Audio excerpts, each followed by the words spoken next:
Musa finds Dean again along that left side. Nobody's going to touch him. And into the end zone. Second score for Dean. 53 yards. Touchdown, Rattlers. This is 365 Sports, powered by SicEm365.com. 4 receivers on here on 3rd and 10. Morton all kinds of time to the end zone. And a touchdown hauled in by Loic Bungie.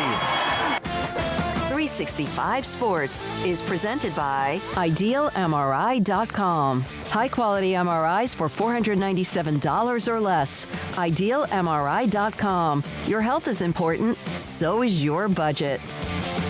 Schley is going to run it again, and the speed of Colin Schley down the sideline to the 15 and all the way inside the 10. Finally tackled by Shea Oladipo to save a touchdown. For now, it's going to be 1st and goal, UCLA. 365 Sports is also brought to you by Texas Farm Bureau Insurance, protecting Texans since 1952. Hunt sheds 2 tackles. Are you serious with this guy? He's in again. His 5th touchdown today. Ricky Hunt going nuts in Myrtle Beach. Have you subscribed to our YouTube channel? Search 365 Sports on YouTube. Brought to you by TFNB, your bank for life. 4th and what feels like the ball game. Here's the blitz. Webb downfield, touchdown, Harry Carter. And now the question, do you kick or do you go for the lead? 365 Sports is turbocharged by Unite Private Networks. Find out more at uniteprivatenetworks.com. Mikey Keene, 12 for 12. Passing goes to the end zone. A laser caught by Jalen Gill for a touchdown. How about Mikey Keene? He can't miss. Now here's David Smoak, Paul Catalina, and Craig Smoak. All right, here we go on 365 Sports on a Tuesday afternoon in the studio, like we like to be. Paul Catalina and Craig Smoak. I'm David Smoak and Garrett Ross running the mothership, and a lot of things to get to. Commitments, transfer portal, of course, is red hot. National Signing Day tomorrow. We will also hear from a different eyeballs and different ears and perhaps different ideas, or maybe the same. Mint Winter, who's an NIL attorney, a sports law attorney. Neil McCready on Ole Miss's run. He'll join us at around 4:30. Craig's off the radar. Paul's stopped by. Hall of Fame columnist John McClain today will join us at around 5:30. But here's a note. On the edge and the eve of National Signing Day, there are different places, 247, On3. Everybody seems to have ESPN and also Rivals, who is one of the originals, a top a prospects list and who gets what. Dan Wetzel earlier saying that of the 10 players ranked 1 through 10 this year by Rivals.com, those are 10 different players, and for the first time since 2006, to 10 different programs. That happening because Georgia, with the Dylan Raiola decommitment and commitment to Nebraska, happened yesterday. First time the 10 recruits are from different schools. And also, there's a couple other notes about Rivals. Your thoughts, NIL, Georgia, and here's a list real quickly as well. Garrett, here are the top 100 players and how many that Georgia, here's Alabama, Ohio State, Florida State, Texas. Not a surprise in who has a lot of them, but then also the top 10 players, all of them committed somewhere differently. But the NIL, you would think that the rich get richer, but that looks like the case there, but you're starting to see some schools. There's Tech in there. There's Nebraska in there, Missouri in there. And so perhaps it's also at some point maybe even the playing field. I think it has. And look, there's rich dudes rich people at every school that are willing to go in for guys. And now that you don't have to, kind of do black bag jobs, you can you could go out and get these guys, and it's now, all right, well, you want to capitalize on your money when you can, or everything's open. So the transfer portal, I think, has done even more for parity. But I do think that, NIL is going to keep it to where, because you are going to be budgeted. I mean, nobody's like Jerry Jones or anything like that, or the Yankees that can just like, oh, hey, we're going to just go sign everybody, because you still have to budget because you're coming through it. So you're not going to have 10 $2 million players on a roster right now. You might have one, and you might have some others making really good money, but you have to budget that out. So if you're $1 million player, you're going to go where you can get $1 million, right? So, not everywhere can give, maybe more one or two of those guys. So, I'm not surprised to see it, because you got to capitalize and getting that money when you can. Yeah, I think it's a very small sample size, and 1 year where that's been the case. Like he said, that's the first time since when or since ever that's happened. Yeah. It is original 10 tweet, different players, 10 different schools. I mean, I guess you could chalk that up to NIL. I don't exactly believe that the transfer portal makes everybody on even playing field, because I think that's the re-recruitment when you do throw the bags at these guys even more so than you did when they were high school recruits. I think if you were to go and look at the transfer portal after rankings, that it's going to be a lot of the same teams, and there's going to be teams like an Ole Miss that are cleaning up multiple players. So for the talk of, well, they can't afford to pay this guy or that guy, they sure as hell do in the portal. They just maybe don't want to do it as much in the high school ranks anymore, because it's not as smart of an investment as getting the proven 4 or 5 star transfer guy. Maybe that's not the case. Maybe it's just pure parity, but I don't know. I don't quite buy into that this is like the new way that it is, and that it's going to be like this very often moving forward. I think that, Micah Hudson in particular to a Texas Tech, that's an example of what Paul's talking about, where they went big for one big prospect, and maybe schools doing that gives a Tech a top 10 entry there more often than not, or someone like them. But, I think for the most part, it's Georgia, Alabama, Texas. They're all going to be the same teams, and I don't see that changing very much, although – we need more of a sample size than just, these past few years. But it's interesting. I mean, hopefully he's right to some extent, and it's spread out a little bit more. I think that would be beneficial for the sport. Yeah, if 2, 3, 4, 5 years from now, that is more of a trend rather than a one-year deal. It remains to be seen. Here are some transfer portal commitments. Start with former A&M 5-star defensive lineman L.T. Overton. Has committed to Alabama. Let's go down the list, and then we'll come back and discuss the commitments. Caden Green, he's the one that left Oklahoma, a freshman, headed to Missouri. Max Olson with that one. Dante Moore, late yesterday, the UCLA quarterback, he's headed to Oregon, where they already have Dylan Gabriel for at least one more year. And you wonder about Austin Novosad, Dripping Springs High School, and what he does, because he's now down in the pecking order. Nate Anderson, Oklahoma to SMU. Nice pickup for SMU. As an offensive tackle, we know Oklahoma's lost a lot of their offensive line. So there are some of the transfer portal stories. And what I want to bring up now is, before we get to that, those who are still on the clock are the big names that are out there that have yet to commit. Of all of those, Overton, Green, Moore, Anderson, your thoughts about what they do? I think L.T. Overton was a 5-star prospect in the 2022 class. He's a good player, so he's going to fit in well at Alabama. It is interesting if you look at what A&M is doing. And look, Alabama's always going to get those guys. So going on a deep dive on what Alabama's doing is, look, they lost some good guys. They're going to get good guys. That's how the Saban world works. But with the coaching change with Mike Elko, if you look at the guys that he's added, because they do have some, 5- and 4-star guys in the team, he's started to add some worker bees through the portal to maybe balance out that culture in the locker room at A&M a little bit. So I'm interested to see there.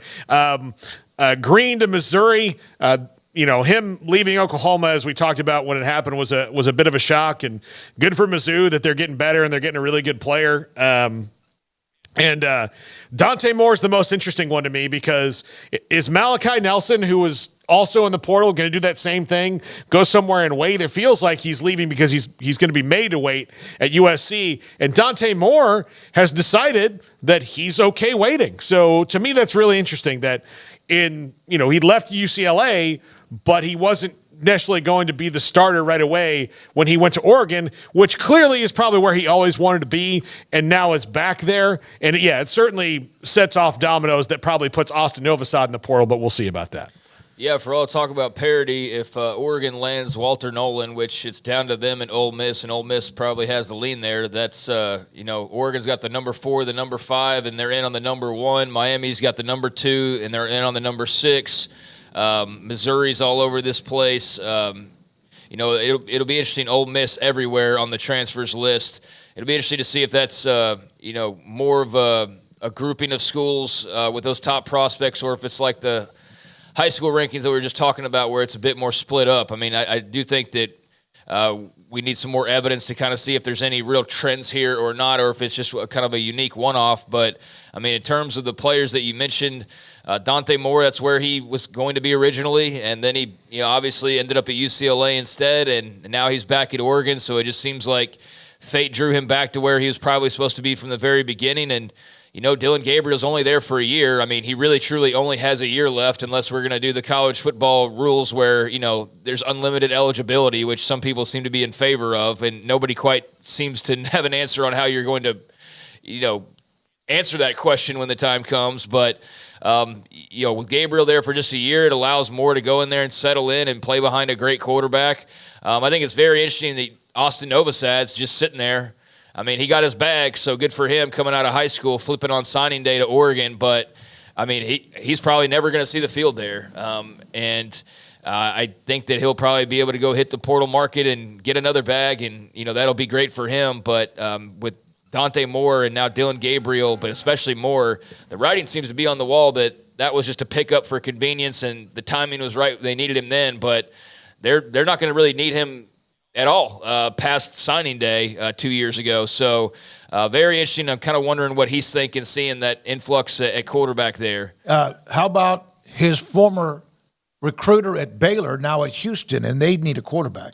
Yeah, I mean, he would make a lot of sense to go down to Houston with Sean Bell down there now. And if he decides, I don't think we even talked about that at all yesterday. But, with Sean Bell now at Houston with Willie Fritz, they're going to be on the lookout for quarterbacks, and he would seem to fit what they'll probably be doing. So, yeah, that would seem to make some sense. Like I said, he'll be able to hit the portal again and go get another bag, and just probably not as large as the first time around from Eugene and company. But, yeah, the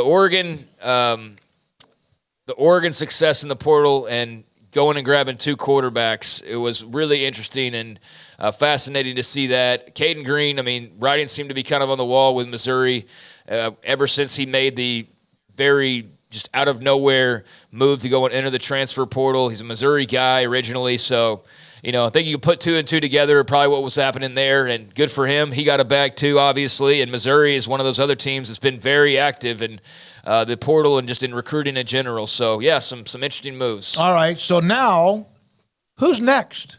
Walter Nolan, Cam Ward, DJU, Will Howard. There was a note last night from a college football bias, whatever it is, Twitter account. I checked with Ryan Abraham, Ryan Carte at both USC Inside Troy. They said, no, nothing yet official, whether that happens or not.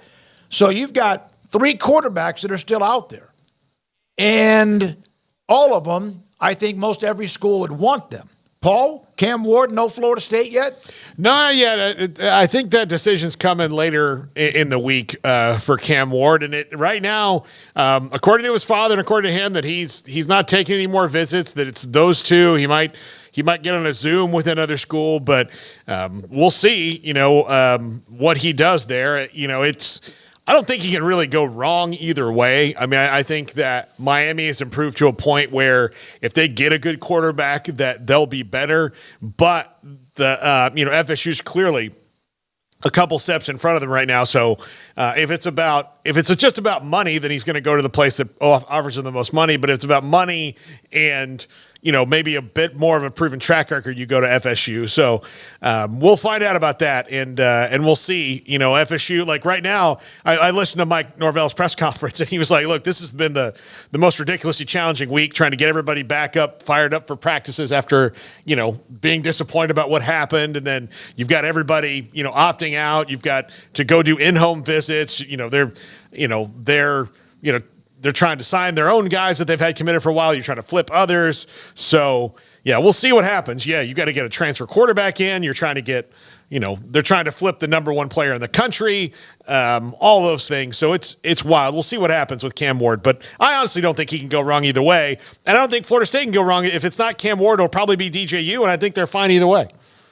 All right, so there we are with those next men on the clock. Here's a note about yesterday's decision by Dylan Rhule to leave his commitment to Georgia and commit to Matt Rhule and also Nebraska. In his time, this is from Brandon Marcelo, 23 players from Rhule's 7 teams at Temple and Baylor were selected in the NFL draft. Nebraska, in that same amount of time, in fact, since 2013, has had 21 players drafted. And if you'll think about this, Rhule wasn't even in college during that entire time because he was in the NFL. Not for very long, but he was in the NFL. In 20, 21, and 22? Yeah. Was fired last year, early on in 2022. And really, so he was out of it and has developed. And now some of those, of course, players he accumulated when he was at Baylor. So that's what, for Nebraska, is something that if he can do that there, they will win. It not mean they're going to win big, but that's what he's trying to do there. Yeah. And what he's done where he's been. No, and look, he set out here to get NFL talent, and he did. I mean, like everyone, like when he did that, if you both remember, they were like 0-5 or whatever it was, and talk about the process. And I mean, everyone was laughing at him. That we're going to develop NFL talent. And it didn't make sense, but it damn sure did, and they ended up with a really tough team in 2019 when he left. Yeah, I mean, they built, to get guys for the NFL, and he said that's how you're going to win consistently is you have NFL guys, and they certainly had that in his couple teams here at Baylor, put some really good players into the league, and guys, to varying levels of success, but, right now, Jalen Petrie and Terrell Bernard, 2 of the more exciting young defensive players in the league, those were Matt Rhule guys. I know, obviously, Dave Aranda has a little bit of, say in those guys as well, because their last seasons were under him. But yeah, he put James Lynch, dudes who are going to the league. Yeah, and the Brown staff deserves credit for landing Jalen Petrie and landing actually some of those guys. I mean, who's to say they even end up in Waco if it rules the head coach when they're coming around? Mm-hmm. But yeah, I mean, he helped to develop those guys, and then Aranda helped finish off Bernard and Petrie and JT Woods and those guys in particular. But, I mean, the guy's got a knack for eye and talent and kind of knowing the body size and the speed measurements and the different numbers that seem to point towards guys that can, through hard work and just their natural God-given ability and the right coaching, develop into players that can go and play in the NFL. And I know one of the things that he said was not to just get guys drafted, but to have guys actually stick in the NFL because – I mean, getting drafted is a cool thing on the day of, but if you're cut like the first week of minicamp, like who really cares? Mm-hmm. I mean, it doesn't really mean anything. I guess it's a cool feat that you got drafted, but if you're not actually hanging around and playing anything of substance league-wise, then, cool, I guess. But he's trying to get it to where guys are, in the league for 5, 6, 7 years and making actual careers out of that. And I know if it's anything like it was here, then, he's got them doing all sorts of training just as far as being men and learning how to study and do the various things that you might not think of outside of just the play on the football field that also helps you to prepare to become a pro. And I know every other program does that too, but, I mean, it was proven effective here the way that it went. You saw the benefits and the payoff from that in the draft following his departure. So, I think that the NFL numbers, especially given it's not like he's really challenged by, great success leading into his tenure there. I mean, it seems pretty easy that he'll top what they've done recently in pretty short order. And you keep, picking up talents like Dylan Rhule, or you just have the ability to go and get guys in the transfer portal who are a bit further along. I think you're going to see those NFL numbers skyrocket for the Huskers over these next few years, and especially if, you don't have the constant looming threat of him leaving, because I'll always wonder what he could have potentially have done even more so had there not been every single recruiting class. Well, he's leaving, right? Well, he's leaving, right? Well, he's leaving, right? That doesn't appear to be a threat whatsoever in Lincoln. He's going to be there. He's going to be there for the long haul, and I think that we haven't really seen that with him with these tools at his disposal before. So it'll be fascinating to see what he can put together when he's somewhere for longer than 3 years and has the money and the backing and the everything else that comes with that that he has at Nebraska now. So, the NFL draft's about to become a lot more interesting for Cornhuskers fans. All right, so here's some coach. And this is the one Paul's not happy. Jared Verse, a phenomenal player, played at Albany, transferred to Florida State. He had the big play in the extra point against LSU last year, had another really nice year. This came out within the hour. Not a surprise that he's headed to the NFL draft. Yeah, I was kind of hoping because he's built a little different. I thought he might stick around for the Orange Bowl just for poos and giggles, but that did not happen. He's joined the parade of guys who are opting out of that game, and understandably so. But yeah, he was fantastic every step of the way for FSU, and they. A credit to him and to Adam Fuller in that early in the year he wasn't really putting up a lot of sack numbers because people were paying attention to him specifically, going, we can't let this guy wreck our game because he can take over one by himself. And they adjusted. In the last 5 games of the year, he was an absolute monster. And the 2 sacks I'll remember the most are the last one against Florida where he threw the left tackle into the quarterback, and the last one at Louisville where he said, okay, I can do that again, and did it. So that's a move that's pretty new, and maybe he can continue to do that in the NFL, but he was absolutely the perfect transfer portal ad, and he's one of the reasons that Mike Norvell is on the up and up because he could identify talent like that and develop it and put him into what's going to be the first round of the draft.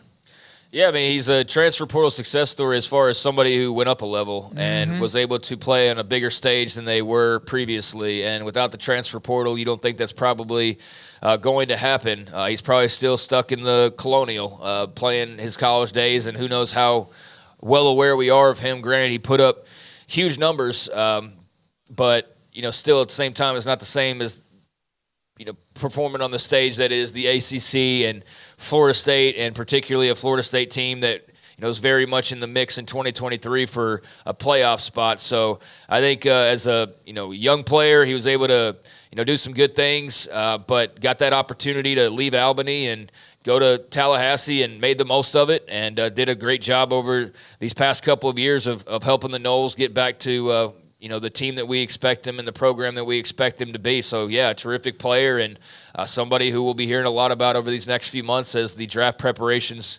roll on, but not a surprise in the slightest that, he's off to the greener pastures hopefully greener pastures when it comes to money-wise. Who knows what Florida State's paying, how much greener the NFL really is at some of these schools and some of these players. But for him, certainly not the end of his story. He's got a long way to go and a big career ahead of him. If you're a defensive lineman with a single digit, you better be good. That's kind of how I look at that, like a quarterback in the 20s.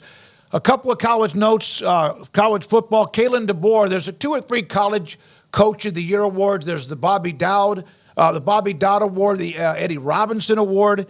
Kalen DeBoer, the Associated Press Coach of the Year. Mike Norvell was second and in the voting, but Kalen DeBoer, Washington, of course, in the semifinals against Texas, he won that specific award. And then Penn State has found their defensive coordinator in Tom Allen, who had a nice run for a little bit, got a huge extension, got a new contract at Indiana. They fell apart. Of course, Penix leaving for Washington had a lot to do with that. He now is on the staff with Franklin at Penn State. Great hire for James Franklin. You're losing one of the best defensive coordinators in football, and Manny Diaz, who's the new head coach at Duke. Tom Allen was a fantastic defensive coordinator before he was a head coach.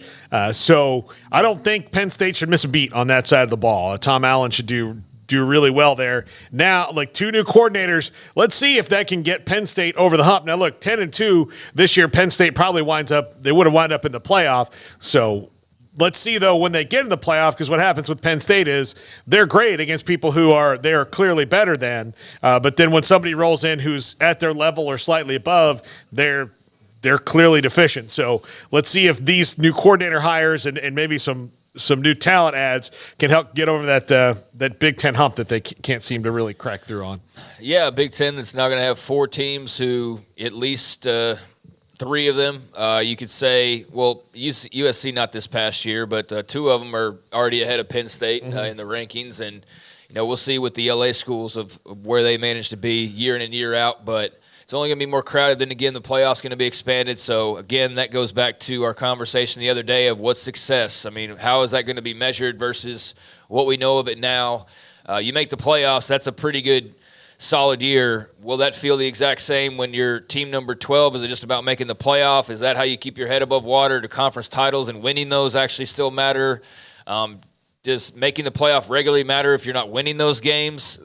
Those are things that I'm very interested to see. And where's Penn State's place in all of that? I mean, and what has been a conference carried pretty heavily by Ohio State for the longest of times, and then Michigan here recently as well. Penn State's always been kind of that extra team that's made noise, had some big moments, but ultimately not ascended to the top in any way, shape, or form, as far as a national title or a playoff spot or things like that. So they've been knocking on the door for a while.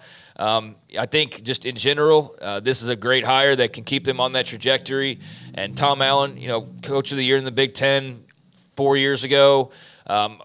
Indiana with Kurt Cignetti now. I saw they got a big commit today. What do they look like in the new Big Ten? What is their success measured to? What does that look like for them moving forward? But his time there had run out. I mean, it was time to make a move.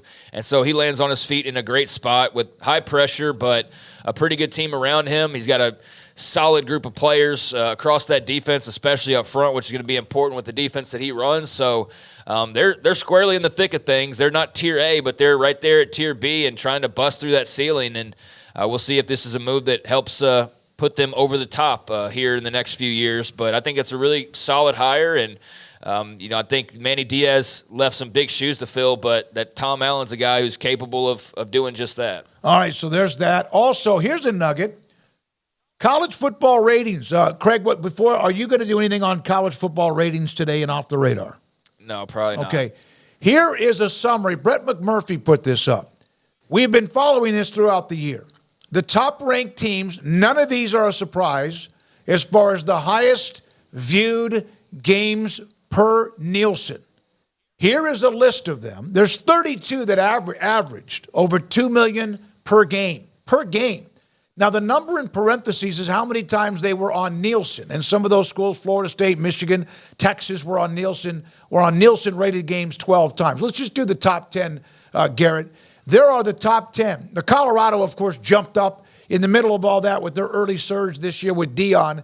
But there is the top 10 by millions in the Nielsen games only. Colorado was on 9 because I guess the Pac-12 network probably, if they were on, plus other couple of networks. But there they are, and not a surprise, but those are the officials after the season ended. Yeah, 12 times on the Nielsen ratings, baby. All 12 of 13, all except the dud game and where Jared and Travis broke his leg. Oh, that one where he broke his leg. Yeah, that one's probably the one that didn't show up. But yeah, these are all. And look, I wonder how these numbers will sustain into next year now that the writers and actors strikes are over and there will be better competition for some of these games than there was this year. College football really did well in filling that void. So we'll see how much they can sustain it, but these are all great numbers. And again, none of these teams are surprising. Colorado only have that still at number 3, given that after the first 5 games of the year, they were not must-see TV anymore the way that they were playing. But to stay up there shows you how well they did early in the year. Yeah, I mean, this isn't exact science here. Yeah. There's a lot of network games they didn't include. If the ACC network, Pac-12 network, SEC network, CBS Sports Network, ESPN Plus, Peacock. Yeah, that's why it's Nielsen rated. Yeah. Yeah, I mean, but my point is that doesn't tell the whole story. I mean, it tells some of the story. So this might not look drastically different. It's just not the entire picture. But I'd imagine just like everything else, I mean, name a ranking of any kind, just change the headline and put those 10 up there, and I don't think too many people are going to argue about it, whatever the topic is. Biggest fan bases, most money, biggest stadiums, endowment. Recruiting classes. Just throw those 10 up there. Is anybody going to argue and say, oh, no way Alabama's number 1, no way Ohio State's 2. Colorado would be the outlier for sure, but you've got the prime factor there.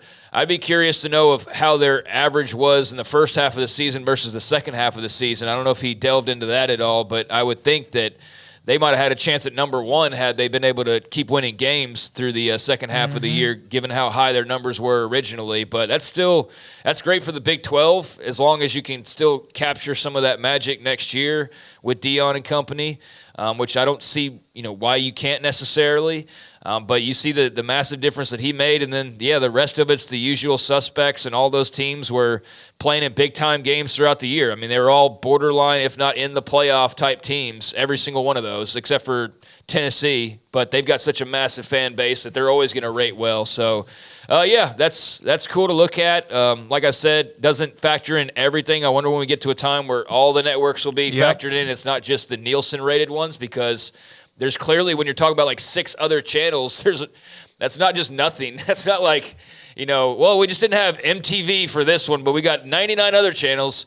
No, there's a handful of them that you're missing there. So I wonder when we get there technology-wise that they'll be incorporated somehow. But, some usual suspects there with the big TV ratings, and that plays into this thought of what the world's going to look like here in the next few years, and these big-time matchups, and what the ratings could look like if every week it's Ohio State versus Penn State, or every week it's Texas versus Alabama. How close can we get to the biggest ratings possible? Well, I think we're approaching territory where we're going to get close to finding out, I think. I do too, and you're right. The ACC Network or the ESPN Plus, that counts too. Thanks again with Brett McMurphy on that particular deal. Now, later in the show, Craig has Off the Radar for some other baby college football and other stories in sports. Paul's Top 5, of course, to close us out. Don't forget tonight at 10:30 on the CW, 365 Sports Tonight, sponsored and presented by GXG. When we come back, what rule in college football that is not within the game once it kicks off would you like to see changed? Or if you had a chance to change it, what would it be? One rule. There's one in here about who should be allowed if they rush the field. That's a pretty good one. This is not about substitution. This is not about whatever. This is about outside of when the game is kicked off until the game is over. What one rule in college football would you like to see changed, or what would you change? This is 365 Sports. Stonewood Dental, Robinson, Texas. My dentist is Dr. Steve Childress, and I love what he's done for me. He has helped me in so many different ways play catch up for not neglecting my dental work, but not being very smart with too much sugar with what I would eat when it comes to constantly just chewing or lozenges, even during the broadcast, to kind of keep my throat at least moist. And man, it came back to bother me, came back to haunt me. Crowns, fillings, root canals, and more. I'm past that now. Haven't had one of those in a long time. And during that time, Dr. Childress and his great staff have been able to help me find ways to get a new crown in my top right, top left, bottom left. I have like 5 crowns. They're not inexpensive. You know that. I've had a couple of different root canals. That's not fun either. But he's been able to get me where I need to be, and moving forward, getting more done when I'm ready to do it. If you're looking for a dentist, if you're out of state, because we have a coast-to-coast audience, but if you're around the state of Texas, if you're around Central Texas and you're looking for a dentist, here's somebody that has been a dentist for our soldiers, Dr. Steve Childress in Robinson, Texas, Stonewood Dental. Don't miss the Wrap Up the Year sales event at Allen Samuels in Waco. As the year comes to a close, we're offering unbeatable deals and a wide selection of new 2023 Jeep models like the Grand Cherokee L, Renegade, Gladiator, Wrangler, and the Wrangler 4XE. In addition to incredible savings, we're also offering generous trade-in values for your current vehicle. Upgrade to a newer model while getting the most out of your trade-in. Hurry in, these deals won't last long. Shop our great selection of new inventory and start the new year in style. Boozers is the wedding ring store and more. If you're ready to get engaged or already married and want to upgrade your wife's ring for a special anniversary, Boozers is the place to go. With the largest selection of premier quality diamond engagement rings and wedding rings in Central Texas. They have 7 cases with over 300 styles of rings from top designers like Natalie Kay. Choose from yellow, white, or rose gold, plus beautiful top quality loose diamonds. With an in-house jewelry, they can also custom make anything you want. Bring in a picture or drawing and let let Boozers create your one-of-a-kind pendant or ring. They can even use some of your old gold and diamond jewelry to create something new.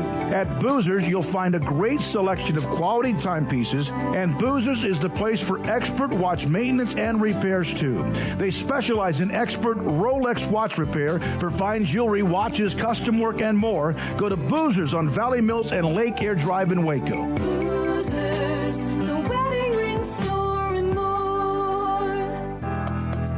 Riverbend Liquor and Wine now has 2 locations to serve you. The original on Lakeshore Drive in North 19th Street and the brand new spot in downtown Waco at 600 Franklin Avenue. If you're looking for the best in craft beers or local Texas bourbons, then the original is the place to be. And for the latest trends and online phenomenons, head downtown to the Franklin location. Either way, you're going to get the same great variety, customer service, and speedy experience. Check out both locations on their Facebook and Instagram pages, Riverbend Liquor and Wine, Lakeshore Drive in North 19th Street, and now downtown on Franklin Avenue. Let Camille Johnson Realtors guide you seamlessly through the process of buying your dream home or selling your current one. Commercial, farm and ranch, or residential, Camille Johnson Realtors can smoothly and successfully lead you through any transaction. With a team of 28 experienced agents who are excited about serving you, Camille Johnson Realtors services the entire greater Waco area. If you're in the market to buy or sell, contact Camille Johnson Realtors, 104 Midway Center in Woodway, or find them online at www.camillejohnson.com. Camille Johnson Realtors, elegant, charming, warm. Welcome home. Stepping into a new pair of boots is great, but stepping into the boots of a U.S. Army officer can also add confidence and leadership skills to your son or daughter's career path. There are more than 150 occupational specialties to help them find the best fit for their future. See all the things your son or daughter can achieve in our boots at GoArmy.com. U.S. Army Waco Recruiting Company, 254-598-8131 or 254-776-1543. This is 365 Sports. The 3 o'clock hour is sponsored by Waco Custom Marketplace. Meats, sweets, Texas treats, and a cut above the rest. 425 Lake Air Drive, Waco.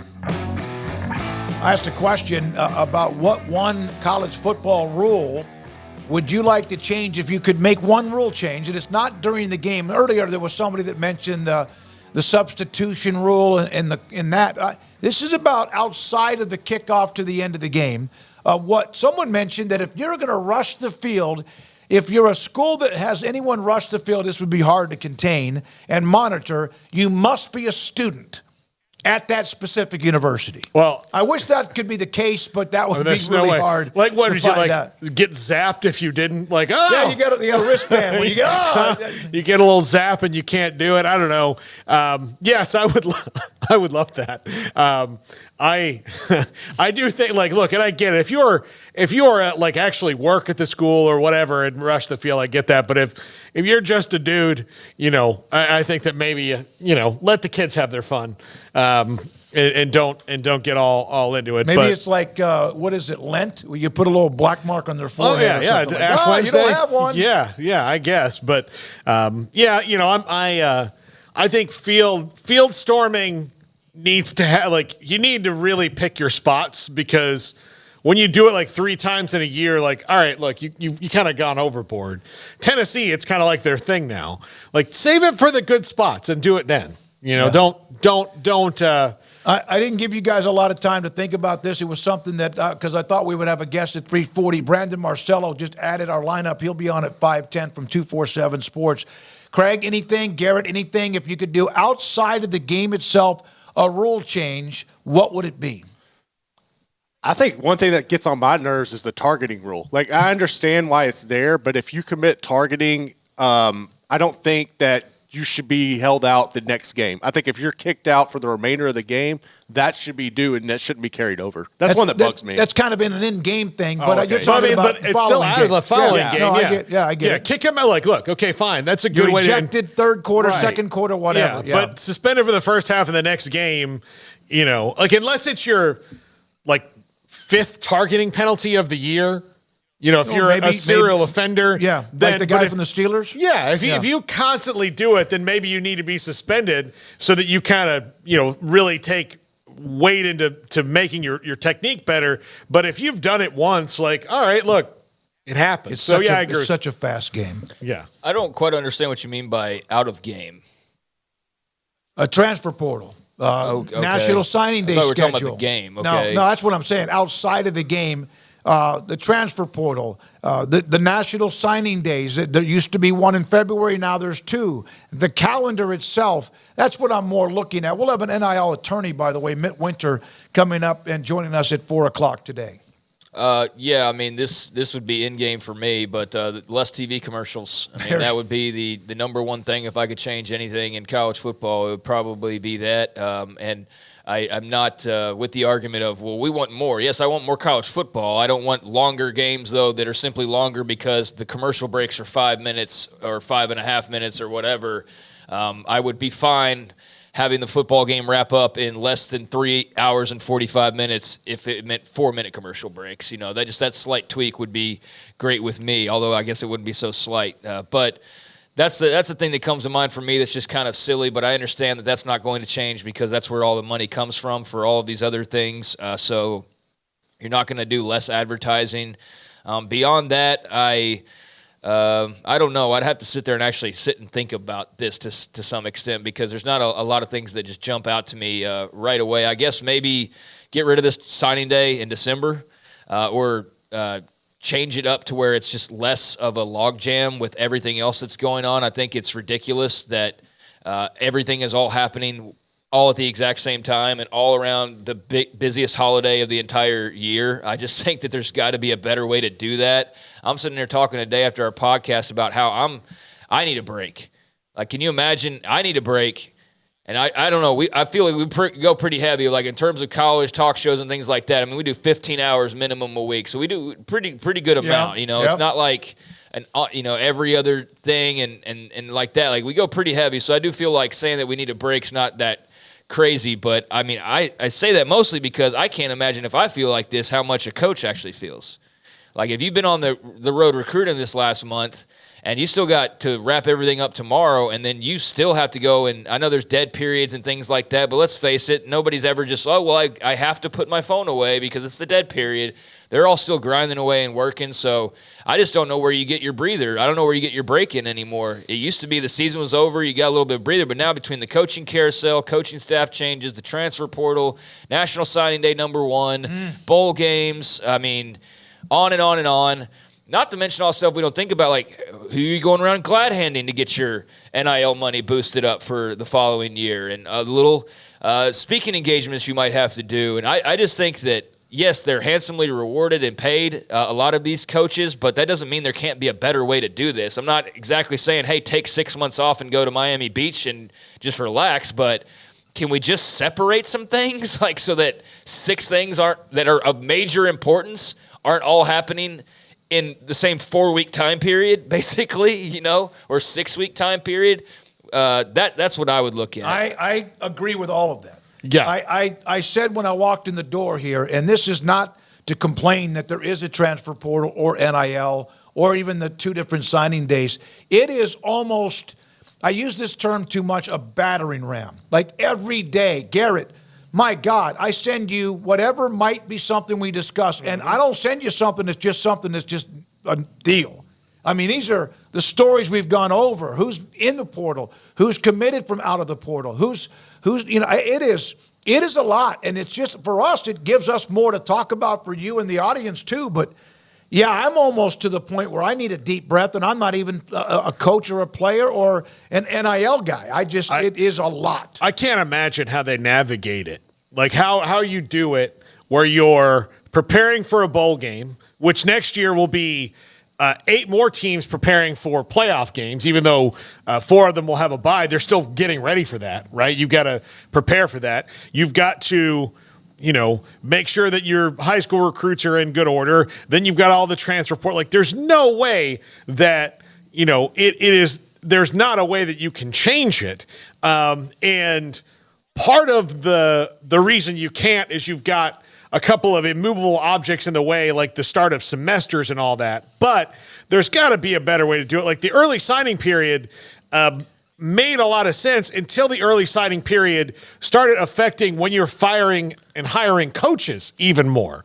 Like there used to be kind of a, all right, we'll fire the coach on Thanksgiving weekend because that's the last game of the regular season. They didn't, they're not making the conference title game if we're firing them, more than likely. There are rare instances where that does happen, but now, like you saw with Texas Tech, they just knew that they had to get out in front of every kind of recruiting whatever and fire their coach in the middle of the year, and then even hire one off the staff, another staff in the middle of the year. Now, that's hasn't happened as much everywhere else, but the calendar is. Yeah, I'm kind of with Craig. I would fix the signing day. Is there really even a calendar? No, but I would fix the signing day problem because for all the good it might do in getting a lot of that, it doesn't really get anything off the coach's plate. Like it doesn't get anything. It might be better for the kids that they can just say, yes, it's over. But if you're going to make it early, make it legitimately early and then move it into the summer. That way that's off the plate of everybody. And then you maybe balance out to where, the kids who really are going to go somewhere, they know in the summer they're not going to take any more visits. They're done. And then the ones who are, but even that has flaws in it like we talked about last week.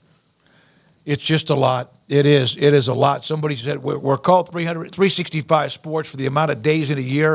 And I feel like there's 365 days where there's some sort of college football something and not just like looking at a preview of what some team might do in 6 months. It's like the NFL back when they created a 12-month calendar to have something that's a big event in every single month, even during the so-called off-season. And I think it's even like gone on steroids when it comes to college football.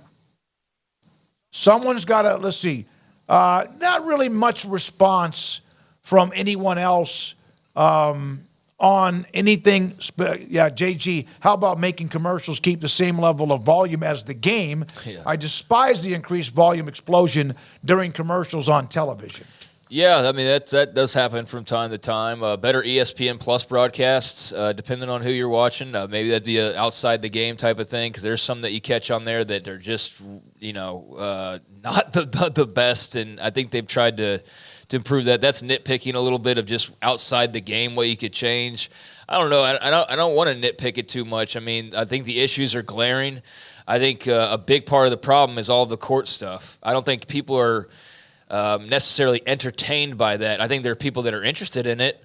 I am to an extent, but I don't know. I might go quiet here in the next few minutes when we're talking to Midwinter because it's just not really my wheelhouse and it's not really my interest. But I also know there's people on Twitter who love all the law and order stuff that's going on with college football, and Midwinter's probably one of them that love all the different lawsuits going on and all of that. So, I mean, it's not just on the field, but it's the off the field, and it's not just the on the field that pertains to your team. It's that pertains to the entire sport. And if it's not that, then it's realignment. And if it's not that, then it's something else. So, yeah, it's been a very busy last couple years. There's no signs of it slowing down, and lawyers are and that crew are definitely enjoying the fact that there are so many things up in the air right now when it comes to the legal system. But I think it's just a product of where the sport finds itself at a crossroads of what it's trying to be, what it actually is, and what it needs to be. And there's just a lot of different parties with different,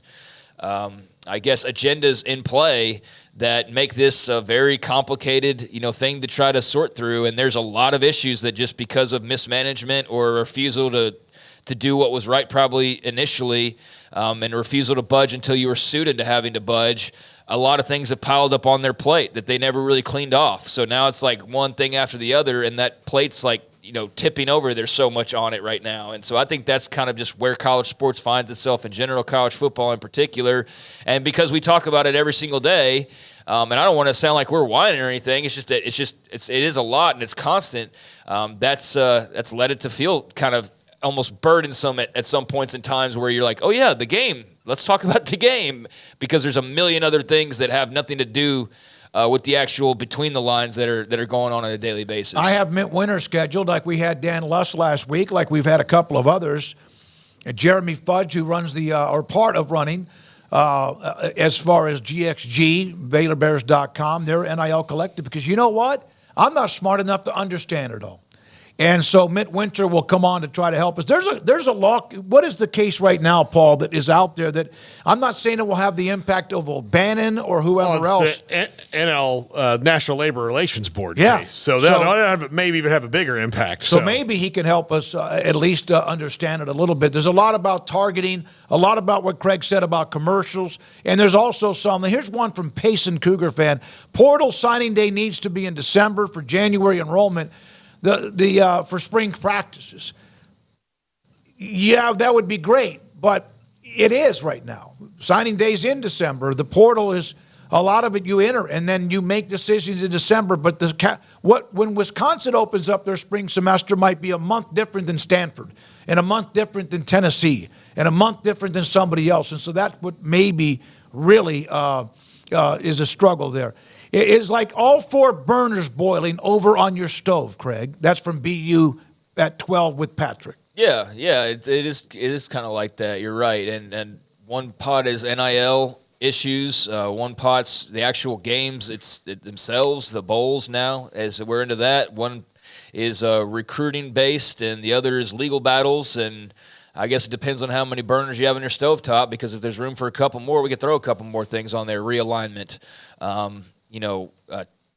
There's an abundance of issues that haven't even cropped up yet that could, depending on the results of lawsuits, become things now. Title IX, for example. So, yeah, that is what it feels like, and that's fine if you got a good batch of cooks and you got people who can handle the pressure and all of that, but it is somewhat overwhelming at times when it is just kind of never-ending, and if anything, nothing actually goes away. There's just like somebody just rolled in a brand new stove and plugged it in next to the other one, and now they're throwing a couple more things on there. It's just like, at what point does it get too hot in the kitchen? And that's what it feels like with college football right now.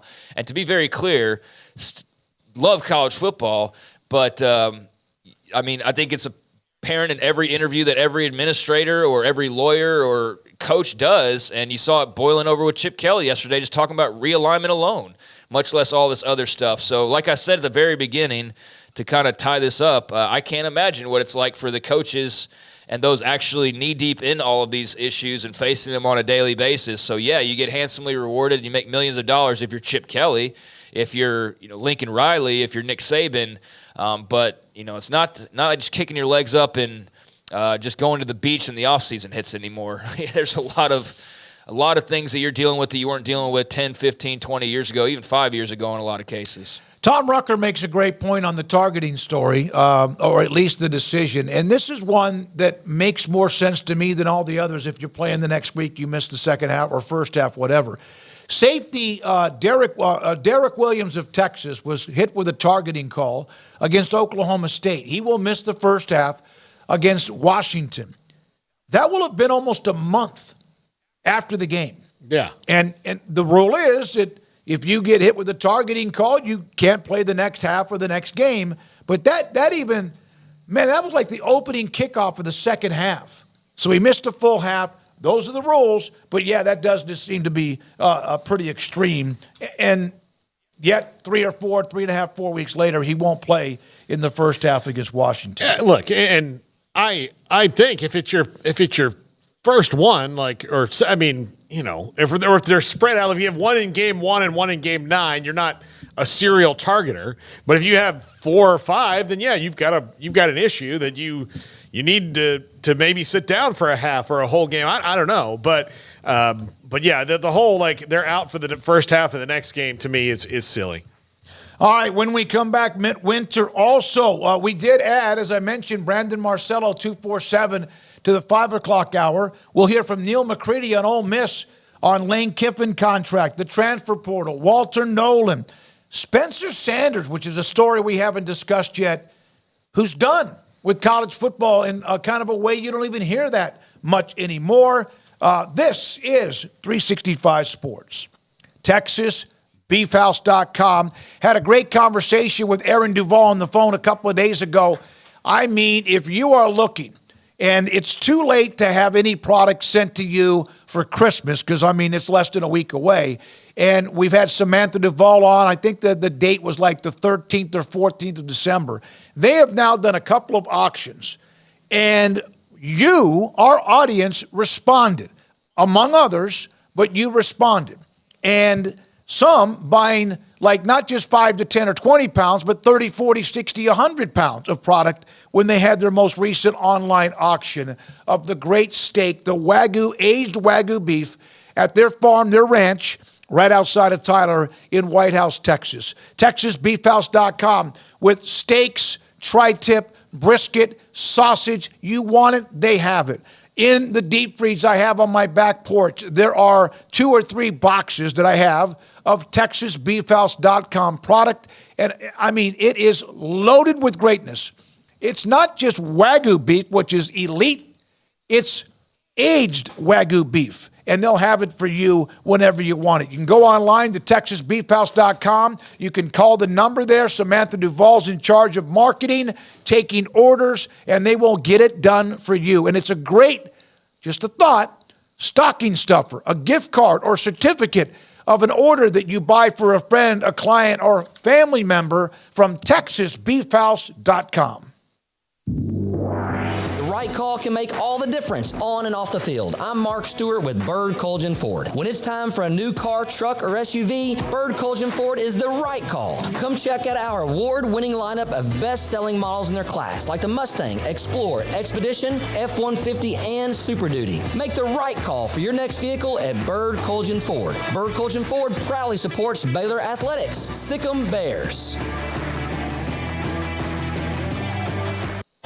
At Ideal MRI, we feel blessed to be part of the Waco community. We're a small family business here in Central Texas. At times like this, the cost of healthcare has never been more important. And unfortunately, significant illnesses and injuries still occur. And that's why Ideal MRI is open and here to serve you through this difficult time. So if you need an MRI, ask your doctor about Ideal MRI. You can schedule online in minutes at idealmri.com or call 833-IDEAL-MRI.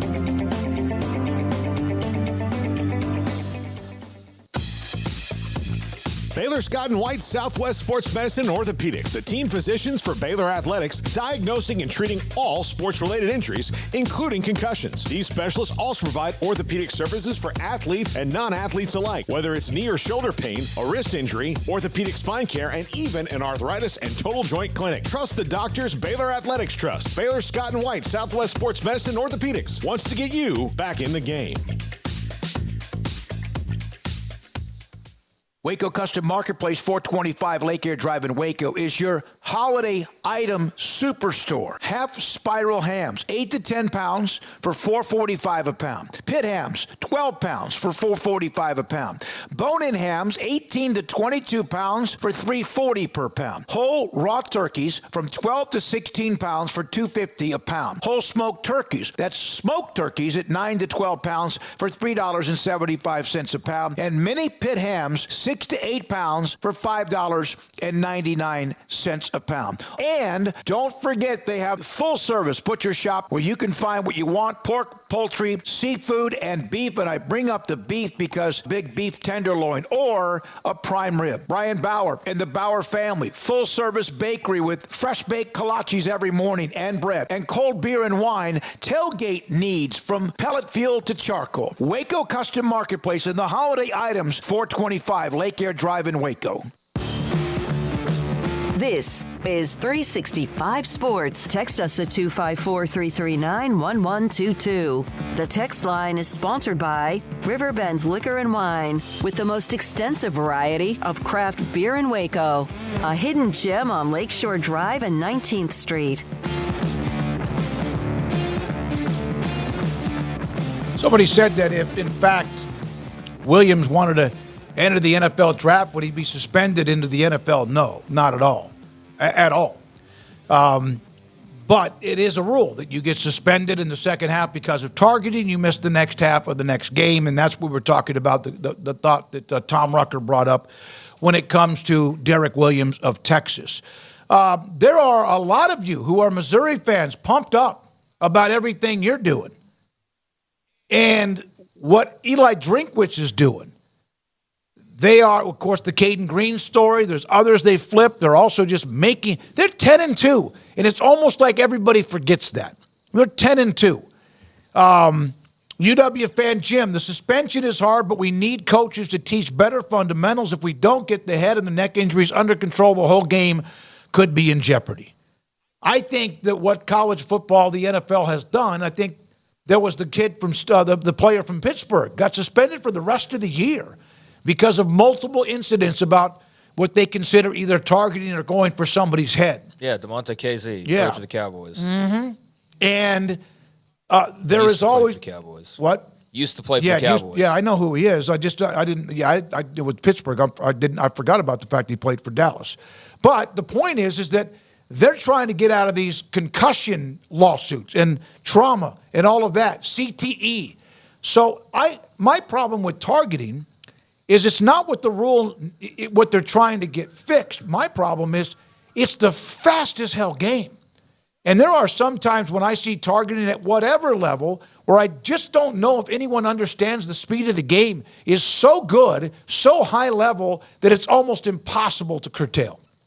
That's me when it comes to that. Tracking down Mint? Nope. Nothing? No, not yet. Okay. Look, it is. I think you've seen, a decline. Part of it is sometimes I think the people who want something eliminated want it like, okay, let's stop forest fires. Okay, so let's make sure there's no more forest fires. Well, sometimes you can't. It naturally occurs, right? So you can't do that. So I think that's part of this with targeting. It's just going to be over time. And sometimes, you've got a guy like DeMonte KZ who clearly is kind of reckless when it comes to it, and he plays that way. Then you have guys that, it happened, like, all right, well, sometimes lightning strikes a dead tree and you have a forest fire, like nothing you can do about it, So, I think that it needs to balance out. But, I think coaching is going to, has gotten better, I think, on this because you do have so many rules across all levels of football now that, horse collar tackling used to be legal. So you got to coach that out. Like you can't, you see somebody do it in practice. You're like, hey, kid, you can't do that. Like, let's get better. And, we'll see it. I think it's already had an effect. It probably just doesn't have the effect that people maybe think of it, or they think it's maybe more rampant because it affected your personal team in a way that, what was very direct. Yeah, so there you are with that. I'm not sure what's going on with Mitt. Looking forward to that, and here we are. We're not going to get him. We do have Neil McCready, and I just saw Del Rice, hotty toddy, going to join us today. Neil McCready a little bit around 4:30 with that. All right, so let's look at what there is a little. Go ahead. You need some. You want something to talk about? Let's talk about DJ Lagway. Okay, or DJ Lagway. DJ Lagway, who's an unbelievable player out of the Houston area. His dad played at Baylor. He's been committed to Florida and Billy Napier forever. And there have been some, I see from those who follow recruiting, quite a bit of smoke. How realistic it is that maybe you might have A&M or USC involved. I don't know if that's the case. You never know about what happens the last day before National Signing Day. If you're a quarterback, do you want to play for Lincoln Riley? He's got a pretty good track record. You're right around the corner from A&M.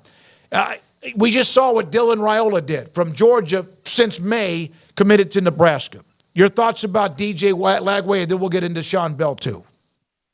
I'm interested to see what happens. Look, Florida's got a really good recruiting class, but they lost a big-time safety to Texas just yesterday or the day before. They're 6-7 and 5-7 under Billy Napier. So, NIL can do a lot of things, but they also had a big snafu with Jaden Rashada and NIL a year ago. So those things, whether they're solved at Florida or not, are kind of out in the ether. So those are always going to be things that are used against them. And if you're DJ Lagway and you're one of the top quarterbacks in the country, A&M notwithstanding, and Mike Elko, that's fine. They're even they're less proven in that. But if you want to go play for a coach that's going to probably put you in the NFL, it's Lincoln Riley. So when he sneaks in and starts saying, hey, you want to come here, and they've got open spots, especially now with Malachi Nelson in the water, in the portal, that to me, if I'm Florida, I'm kind of worried about, because,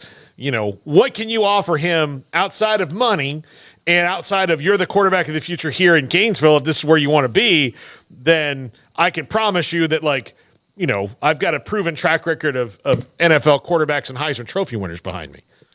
It's very interesting to get all the way down to the wire after a guy's been committed this long and has been very vocally leader of that recruiting class for Florida. I mean, I was seeing chomp and all sorts of stuff all over his timeline for the longest time when the season was ongoing. And, to now see this, I mean, I guess just nothing surprising when you get close to National Signing Day. I mean, Austin Novosad was committed to Baylor for basically an entire year. No, I'm good. No, I'm good. No, I'm good. I'm signing. And then the day of, suddenly, let's just rip it all out and just tear up this relationship built over the last couple of years. And I'm going to go chase the bag at Oregon and then subsequently never see the field and probably now end up in the transfer portal. He's thrown 4 passes in his college football career. That's 4 more than I realized he had thrown. Yep. I mean, because I wasn't sure if he had appeared in a game or not. I don't mean that flippantly. Like, I don't recall him having seen the field, and I didn't know if maybe he got in at the end of a game or something. So good for him that he wasn't completely, blacked out from playing at all. But that was a signing day stunner, and it was one of a million that have occurred. I mean, just in this internet era, these things were happening before then. It just wasn't as highly publicized. These things were happening in the early 2000s. It's just, I think the crowd following along is a lot bigger than it used to be back then when it was just really rivals and maybe scout to some extent, but not like these big, huge, companies that are owned by bigger, huger companies like they are now. But I mean, this is part of the recruiting deal, is, having the big surprise or the big flip and all that comes with the territory. But because of all that, I'm not surprised, having said all that DJ Lagway the night before signing day is rumored to be on the fence or perhaps flipping. I mean, he's just one of probably a dozen guys that conversation's going about in some circles. And tomorrow, guess what? We'll see some guys flipping that have been committed somewhere for a very long time. But this one in particular would feel like a death knell for Florida as a program. And Billy Napier, what little momentum that they have coming off of last year. Not a death knell and that ends his time in Gainesville or that they can't ever recover from that. But, man, it sure makes it a lot harder to try and sell the future, the present, and also believe in what's going on if you have a quarterback commit dipping on you on signing day like that. I mean, it's one thing if you're, in a battle with a guy who's been kind of on the fence. It's another thing if you're maybe a lower program and another bigger program comes calling. But when you're Florida and you're in the SEC and you're this and that, and that happens, I think with where Billy Napier is in terms of success or lack thereof right now, I mean, that's just a huge blow. And he can't really afford much more. Like, he's already taken some punches. He can take some more, but that one would be kind of in a blind spot, I would think, because it sure seems like based on the way he'd been talking for so long, he was as locked in as you could get. So it just goes to show you anything can happen in recruiting. Maybe this is all just drama for nothing, and he signs and cracks a big smile and says, I was always going to be a Gator. I don't know, but it's not something I would want to be worrying about if I was a Florida fan, but it appears that you are at least having to worry somewhat on DJ Lagway on the eve of National Signing Day. And, various sites have their National Player of the Year today named the Max Preps National Player of the Year. Responded, wouldn't be possible without my amazing teammates. This is our award. That's what he should say, and good for him for saying that. I don't know what's going to happen, but the Novosad thing, speaking of which, he was recruited by Sean Bell, the quarterback's coach at Baylor, and on the weekend prior to National Signing Day, ended up on a flight out to Eugene, Oregon, and they wanted their quarterback. And he's 4 passes in his career. Now you have Dylan Gabriel for a year. Now you have Dante Moore from UCLA who's on the roster. And so maybe he starts to look at somewhere else. He wouldn't be the first, but Craig, you wanted to bring up Sean Bell over the weekend. He was hired by Willie Fritz. His brother Brian's already on staff, who played for Fritz at Sam Houston State. Sean Bell now the passing game coordinator and quarterbacks coach at Houston. Yeah, I mean, that was a surprise. I wasn't expecting to see Sean leave, but I can totally understand when you are a guy who's been kind of shuffled around on the staff and you're a person who is a quarterback by trade and you're working with quarterbacks, and now you are no longer going to be working with quarterbacks because Jake Spavital's come in. You're going to go back to tight ends where you were before, and all due respect to all the great tight ends out there, that's not the sexiest move in the world to go from quarterbacks as a former quarterback and a guy who I would imagine wants to call plays one day, a guy who would love to be a coordinator one day, and he's not getting anywhere closer to doing that in Waco. At least it's hard to see where that opportunity was going to come. They just had an opening at OC. What did they do? They went and hired Jake Spavital. What did they do once Jake Spavital got? They gave him Sean Bell's job as quarterbacks coach. So where is his opportunity going to come into play here? It's hard to see it unless the hope is that he learns some more for another 3 years or something along those lines, and then Spavital takes however that would work out to where one day he eventually does get that opportunity. I don't know how that was going to happen anytime soon here. So when I saw it, I was initially surprised, but then again, you're thinking about the situation, not that surprising at all that he wants to go grab hold of that opportunity, go play. Or not play, but go coach with a guy like Willie Fritz. I mean, just shake up his resume a little bit, throw something new on there, a different place on there, a different coach working under on there, and a guy who's highly successful and well-respected. So I think the move makes all the sense in the world for Sean Bell. The only reason it doesn't make sense for some people, or the only reason it's even questionable, is just because he went to school here. But as we see that all over the place, that's the case with every coach imaginable. They all go all over the place. A lot of them go coach their rivals that you never thought they would go coach for. So that's just part of the job and part of the up-and-coming nature of bouncing from GA to position coach or GA analyst, position coach, coordinator, all that. He was kind of in just position coach middle ground and not really moving up or down, just kind of there. And so it seems like he'll get a bump up here. I'd imagine he's getting a little pay bump as well. His brother's coming along with him, who's also a guy who's a little bit further behind, but is up and coming, was working as an analyst, obviously, and is now going to add more on his plate. So it makes all the sense in the world. It's a tough break for, Baylor from the standpoint of that's a legacy guy, and it was a big deal when you had him get hired under Matt Rhule. That was a big play to the fans of bringing this guy back, and he's a Texas high school coach at the time. And so you had a lot of things going for him, but that was like 5 years ago. I mean, he's been here 5 years. What more can he do and need to do? He started out, remember, he's done everything except for jump to coordinator, and that's not going to happen here. He has a better opportunity going to Houston and seeing that'll take him there sooner. He became the offensive line coach when George DeLeon had health issues. The longtime coach that had been in the NFL and also had been on Matt Rhule's staff. Then tight ends. Then he became the quarterback's coach. And now he's been moved back to tight ends coach. Yeah, I think he's been more than patient. And with Jake Spavital, I think everyone realizes a really good hire by Dave Aranda. He's the offensive coordinator, quarterback's coach. Sean Bell moved to tight ends. If you're Sean Bell, there's an opportunity. There was always, I thought, a chance, depending on Joey McGuire at Texas Tech or Matt Rhule at Nebraska, if something opened up that he might look there. But it ends up being Willie Fritz, the connection to Brian, also knows Sean Bell. And who knows if maybe that might lead to Austin Novosad playing for Sean Bell after all in college at Houston. Well, that'd be interesting to see.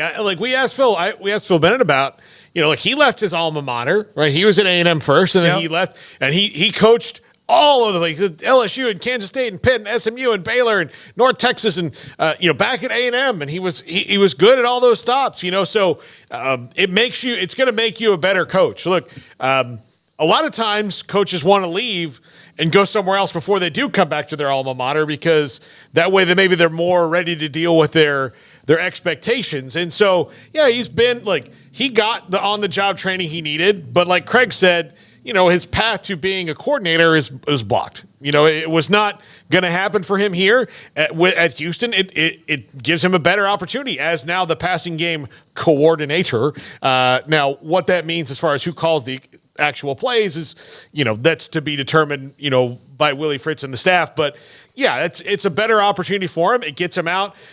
He's going to learn new things. I think it's only going to be a good thing for Sean Bell. Yeah, and I think for Houston fans, it's a great hire. I mean, Brian Bell was a successful high school coach, won a state title at China Spring just down the road, and then joined the staff as an analyst. But Sean had preceded him by a couple years, and he himself was a successful high school coach, didn't win a state championship, but was also at a bigger school at a higher level with Round Rock, Cedar Ridge, right? Yep. Where are they compared to? He was China at Springs? Magnolia West, and then Cedar Ridge was. They played Midwest. 5A, 6A versus. I think they were a high 5A at the 4A? time. Eventually, are now in the 6A level. Yeah. But I mean, he was doing that, and so I think those are two guys who have been recent high school football coaches that have recently, been in the college game for the past couple years. In Brian's case, as an analyst, and for Sean as a variety of different offensive position coaches. So they're young in their careers, they're up and coming, and this is a great spot for them to grow and improve. I think it's a really good hire by Willie Fritz.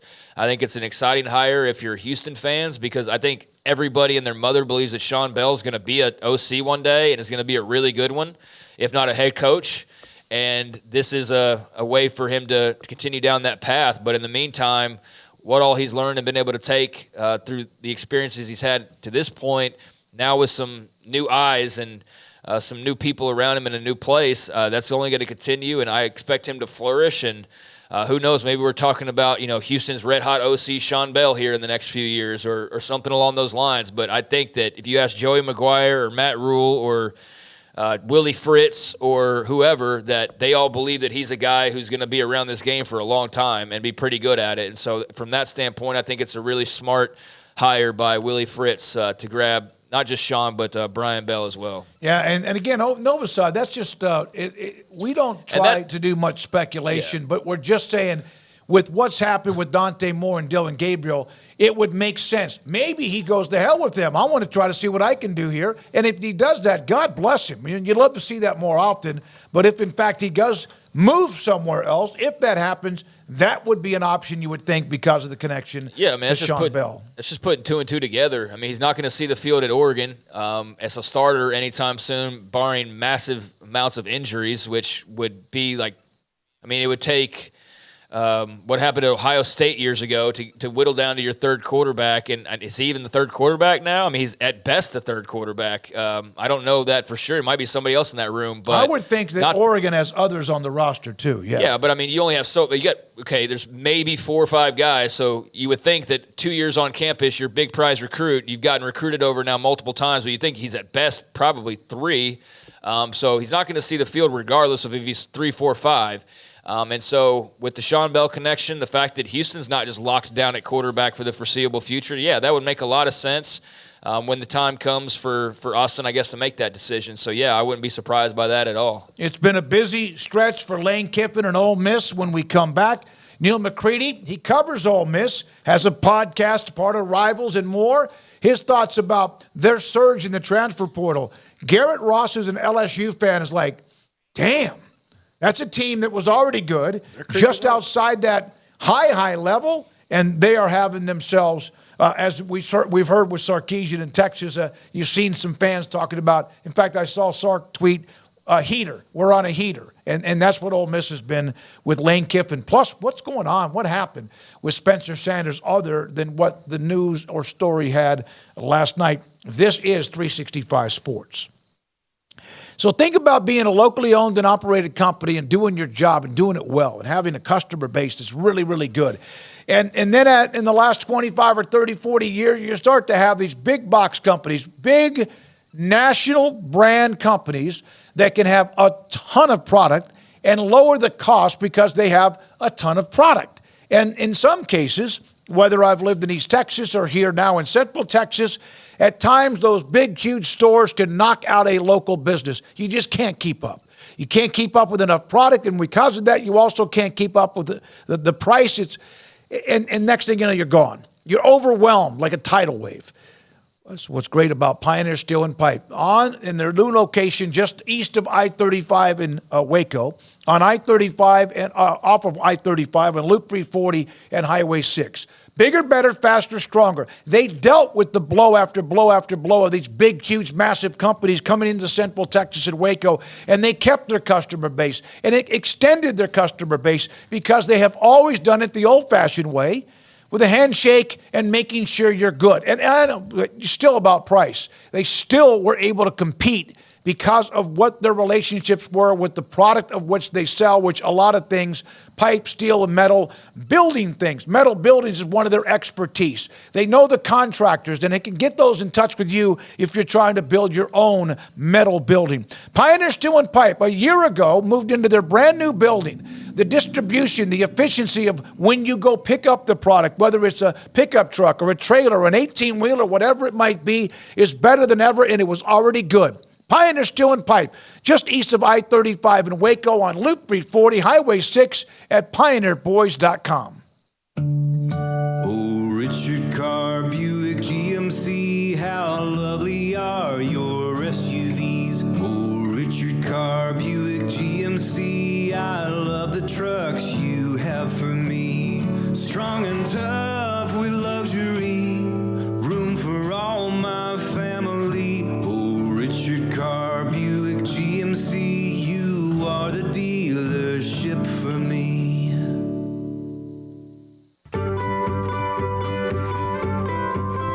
You want to know why Stonewood Dental is so successful? Listen to what happy customers have to say. It's pleasant. It's different than any other dentist's office. I really feel like they care. And it's not that you're here for 2 hours waiting on someone to take care of you. It's quick and easy, and I bring my kids, and my kids love being here too. They really love the treasure box. Staff is really nice and accommodating, real friendly. You feel more like home. It's not sterile looking. Everybody has their own personalized rooms with decorations and decor, and they'll even have a blanket for you when it's cold. I've recommended people to actually come here, and they are patients now. I really love it here. It feels like family. Learn more, stonewood-dental.com.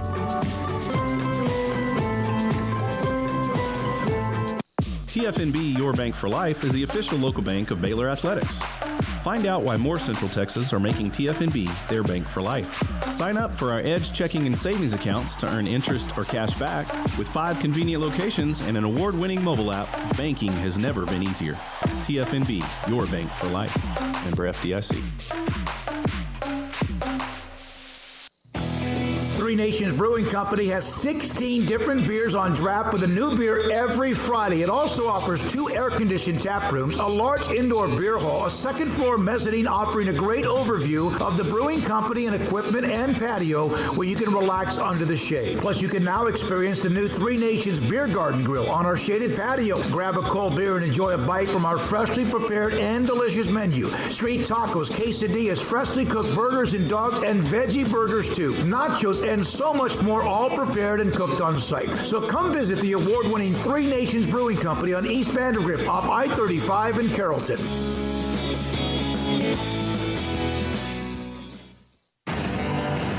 Developed by Startup Waco, a nonprofit organization, GXG is a program designed to support the entrepreneurial development of Baylor University student athletes through NIL activations.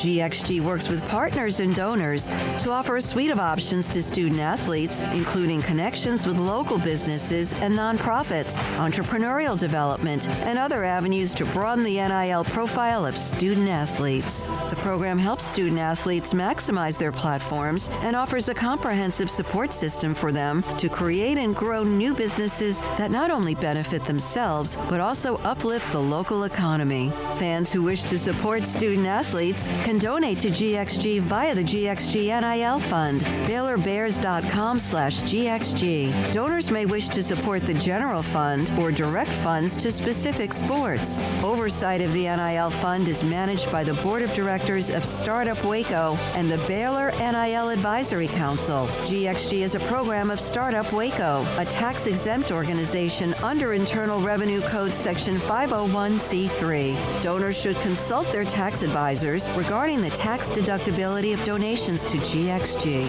Contributions to support NIL activations through GXG can be made at BaylorBears.com/GXG. For more information, follow @GXG_GreenXGold on social media and visit the official website www.gxg.startupwaco.com.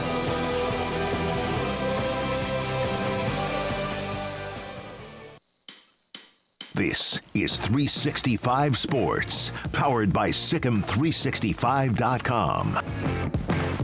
The 4 o'clock hour is sponsored by Boozer's Jewelers, the wedding ring store, specializing in custom jewelry and repair, all in-house.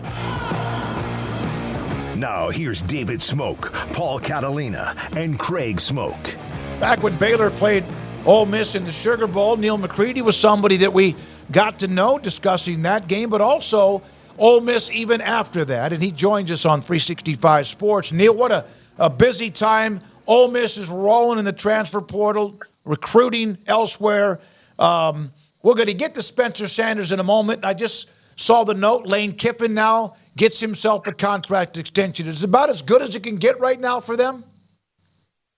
Yeah, I would say so. I mean, there's kind of only one place they can go from here, and that's into the playoff, and they're clearly pushing all of their chips in in an attempt to do that next season. But, yeah, at this moment, I mean, when you look at the last 3 years for this program, they've won 28 games and 2 Access Bowls. As you know, they played Baylor in the Sugar Bowl a couple years ago, and now they're in the Peach Bowl this year against Penn State, and won 10 games for the second time in 3 years. They did that a couple of years ago when they played Baylor, like I mentioned, and have a chance to get 11 wins for the first time in program history in the same season. And Kiffin's got it going. Nobody works the portal better than he does. I'm sure there's some that maybe work it as well, but nobody works it better than he does. And he's starting to recruit at the high school level better. And yeah, they've locked him up. I think he's happy. I think when he first got here, he had a certain degree of wanderlust, and I think he kind of wondered if the program could get to this place, and it has. And I think he's more content. I don't know that Lane's a particularly content person by nature, but I that's probably the wrong word. I think he's more optimistic that he can do big things here, and it helps that they're going to a 12-team playoff next season. And kind of everything is pointing in the right direction for them.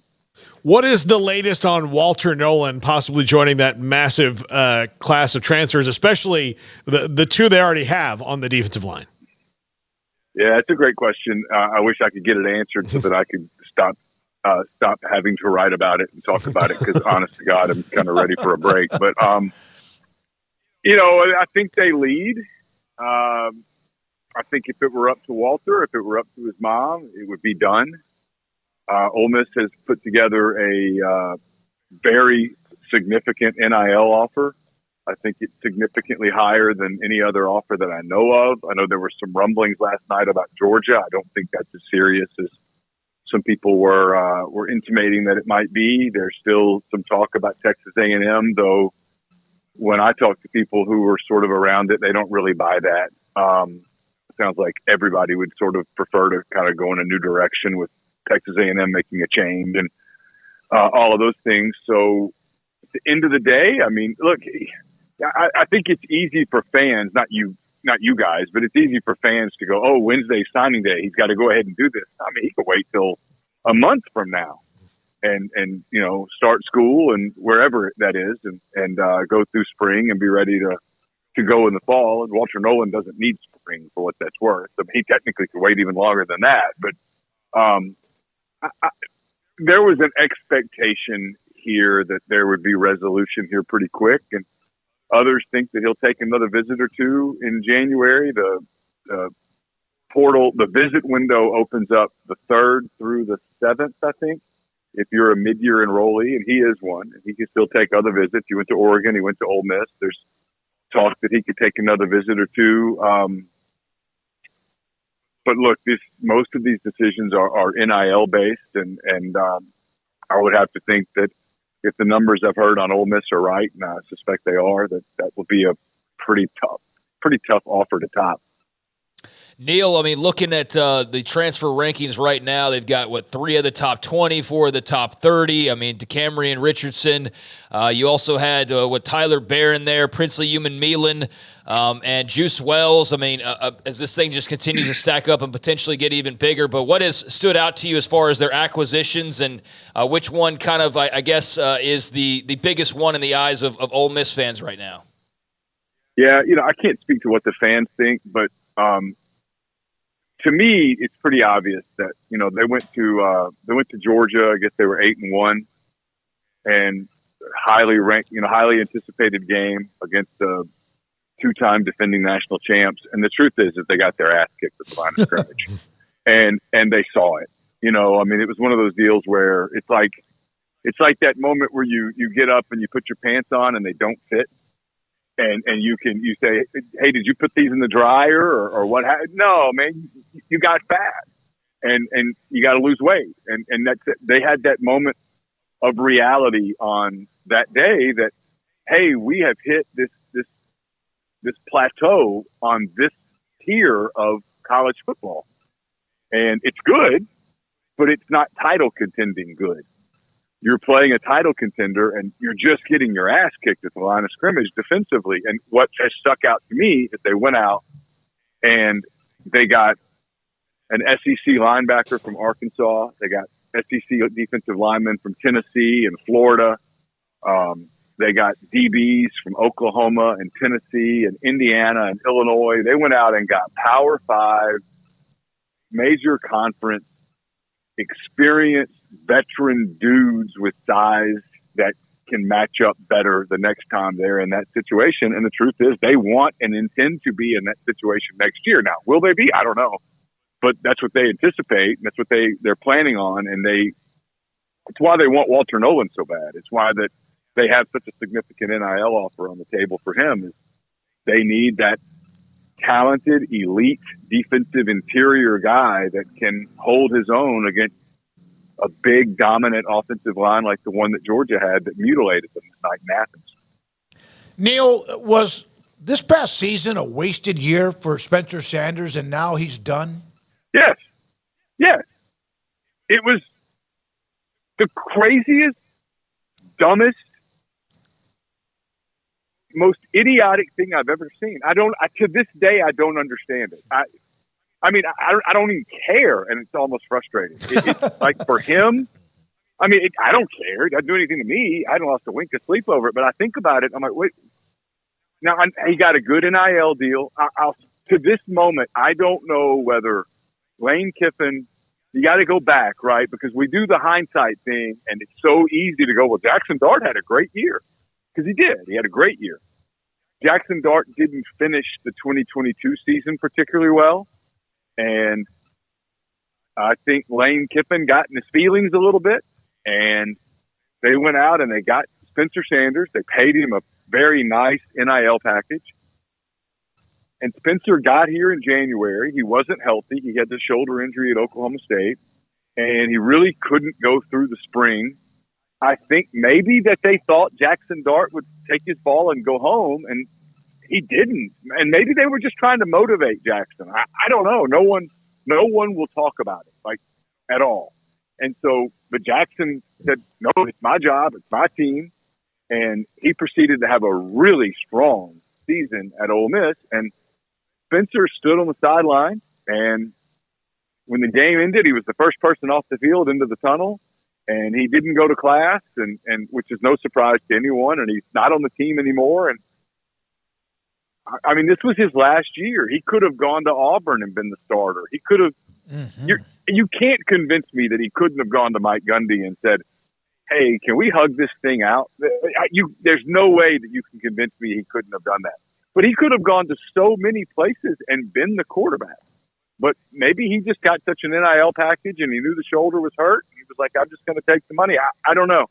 We had no media opportunity with Spencer Sanders after about the first week of August.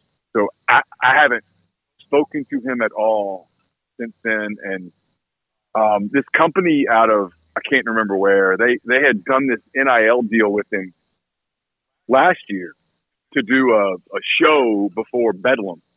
And they couldn't do it, but they'd already paid him. And so they wanted him to fulfill the contract. And they called me and they wanted to do the show. And I kept saying, guys, previewing the Egg Bowl against Mississippi State. And I was like, guys, what do you want me to talk to him about? I mean, I'm not going to do some fluff show. I mean, if you want me to ask him what happened, why are you here? Do you regret being here? If you could do it over, oh, we don't want that kind of show. I'm like, well, then I'm not your guy.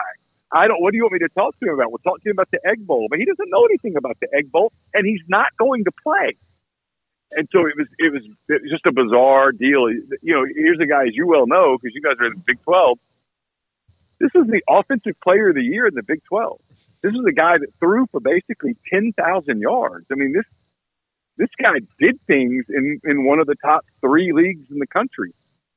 And he just sat on the bench. It was bizarre. I'll never really understand it. I mean, it wasn't like he had time to play with. Like you said, it was his last year, and he spent it doing that. And he couldn't have been happy. It had to have been miserable. And maybe one day he'll talk about it, but it's weird. How do they feel? I mean, they also got Walker Howard in that same portal cycle, and to me, that would have also, if I'm Lane Kiffin, that probably serves as a little bit of a push to Jackson Dart. Like, look, if you're not good enough, then we're just going to go to the future now, which is Walker Howard. So, it just seems to be a waste all around. And do they still feel good about Walker Howard as the future of the team? Yeah, I think so. Like Luke Altmaier, who finished that Sugar Bowl against Baylor, he transferred. He went to Illinois. And so they had to add a quarterback, and it made sense when they had the opportunity to add Walker Howard. And, nobody scratched their head at that. It was like, oh, that makes perfect sense. He's a guy for the future, and et cetera, et cetera. And then they bring Sanders in at the same time. You're like, I'm baffled now. And then they even added a kid that up to classification, Austin Simmons, who had been committed to Florida. He reclassified. He came in. Super young kid, a lot of potential. I mean, you understood that one too. I mean, you want to stack the room. It just Sanders didn't make sense. And the explanation was, look, it's our job to put as many good players in one room as possible. And yeah, I get that. But to pretend that the quarterback room is like the defensive line room or the linebacker room is kind of disingenuous, if you ask me. But look, I'm not making $9 million a year. And it worked out for Lane and for Ole Miss. And if the goal was to motivate Jackson Dart and piss him off and get him to play at a really high level, it worked. Neil, when it comes to signing day tomorrow, a lot of these high school players, I mean, a lot of it can get sort of lost these days in the shuffle of the transfer portal and whatnot. But how do they feel about the class they're expecting to bring in with signing day starting tomorrow?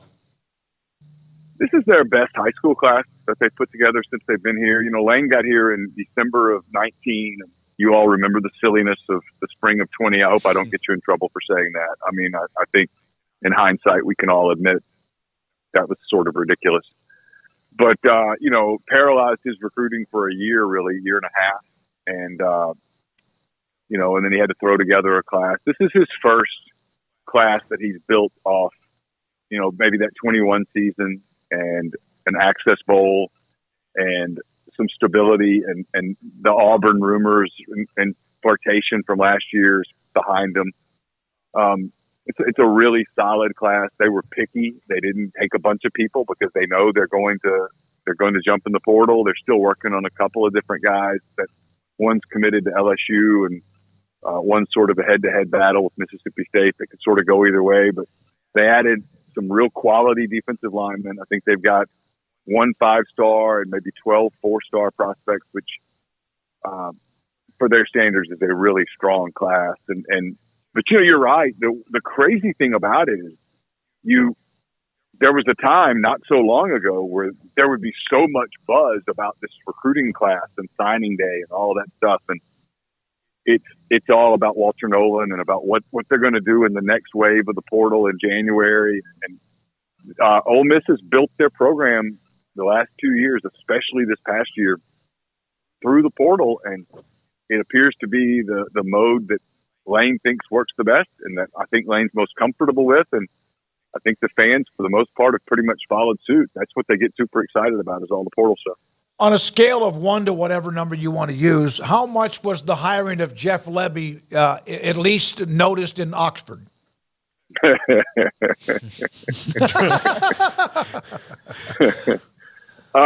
mean, pick a number, and I'll go really close to that number. Lane had, when Lane got here, Mike Leach got the Mississippi State job, and they were buddies, and they liked each other, and Lane never really tweeted about Mississippi State. He kind of left them alone. He lost to Mike in what ended up being Mike's last game, God rest his soul. But Lane never really paid a lot of attention to State. Jeff Lebby gets the job, and within a day, Lane's dog Juice is tweeting about Uncle Jeffrey, and Yeah, I mean, I'm going to assume that wasn't the Labrador Retriever doing the tweeting. I mean, if it was, then we're completely off the rails. I got to think that was probably Lane.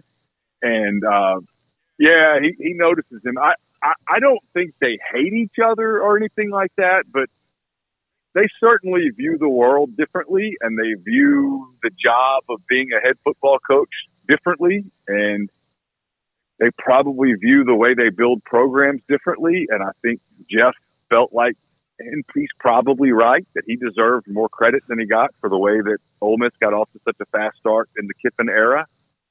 And, you know, I don't think they hate each other, but I don't think they exchange Christmas cards either. So it's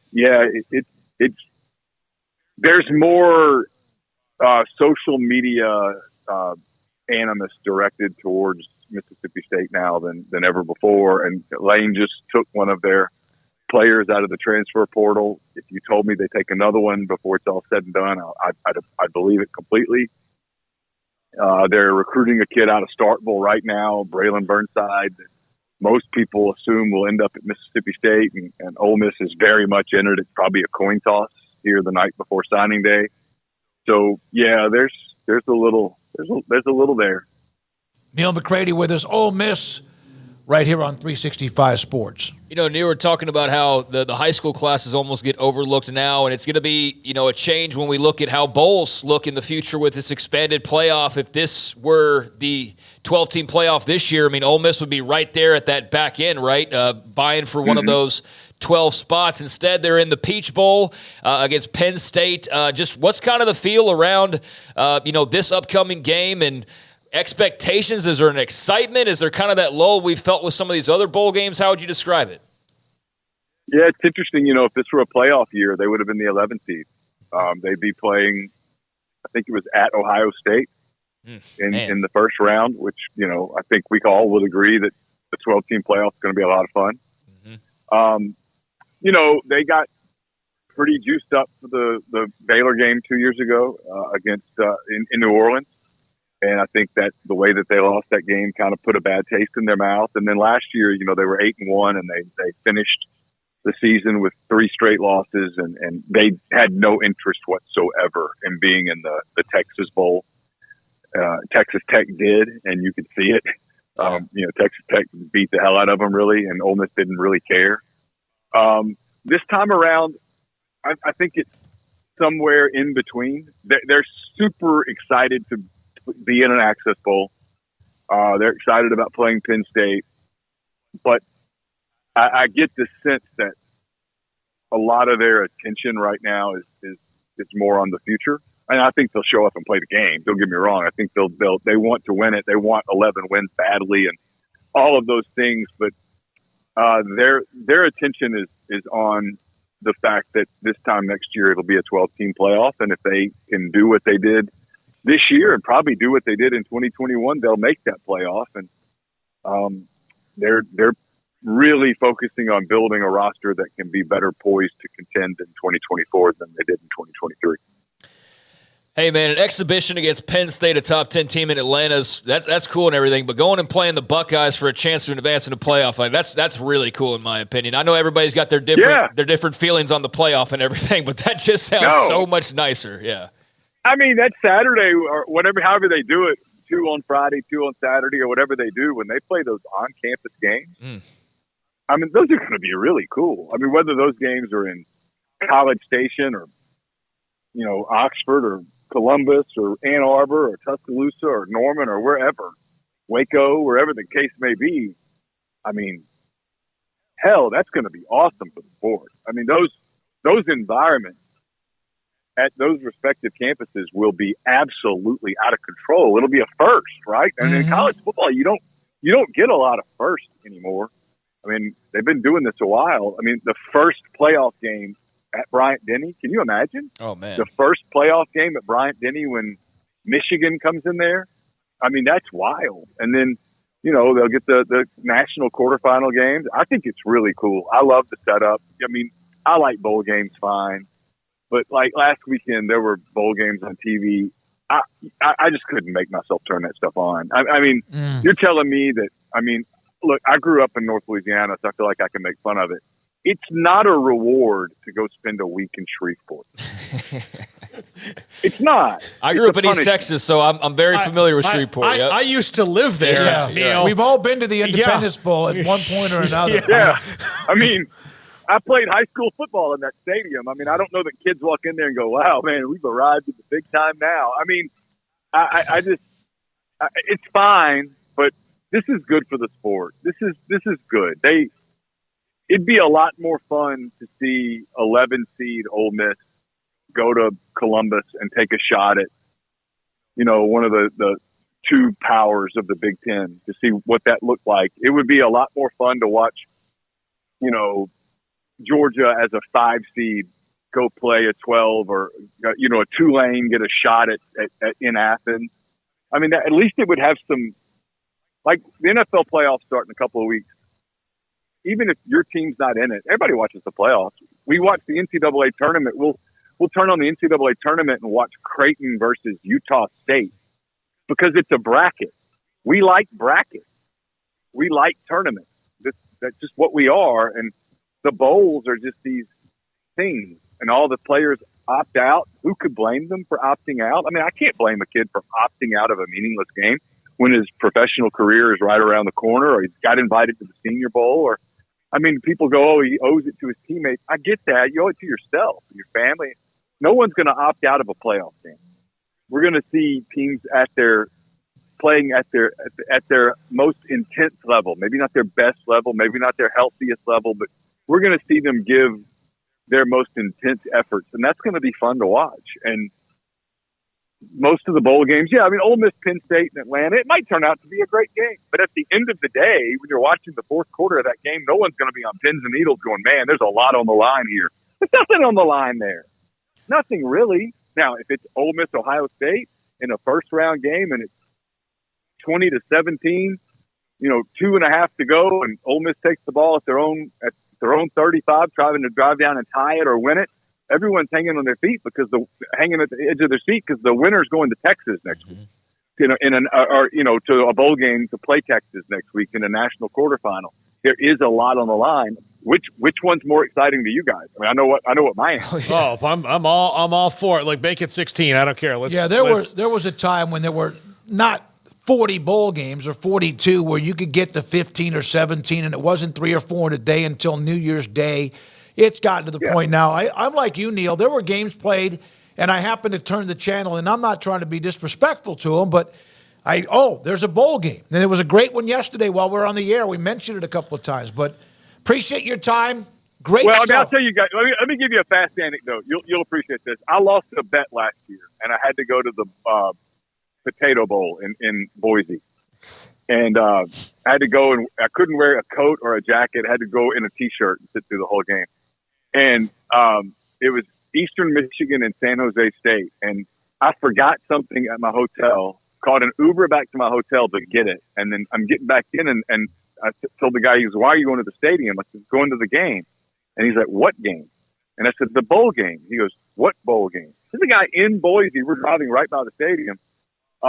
They had no idea. I mean, they didn't even open the concession stand on the main grandstand for the famous Idaho Potato Bowl or whatever. I mean, you can't tell me that's super meaningful to the kids. That's the atmosphere they go to. It's just it's a made for ESPN event, which is perfectly fine. But call it what it is. Thank you, buddy. Appreciate your time. Neil McCready with us, covers Ole Miss for Rivals and also his own podcast and much more. We appreciate a lot of the insight from what the hell was Spencer Sanders thinking to Kiffin's extension, Walter Nolan, and much more. Yeah, I don't have a ton for Off the Radar, so okay. I'm not in a big rush to dive right into it. We can talk more here. We have Brandon Marcelo at 5:10, so we have a little bit of time now, and then also with Off the Radar. So yeah, the Spencer Sanders thing. I mean, that's just the one of the worst decisions that's been made on a guy's when it comes to a guy's eligibility and his landing spot that we've maybe ever seen. I mean, honestly, I mean you are in a market where guys who have done a tenth of what has Dante Moore done compared to Spencer freaking Sanders? Whew.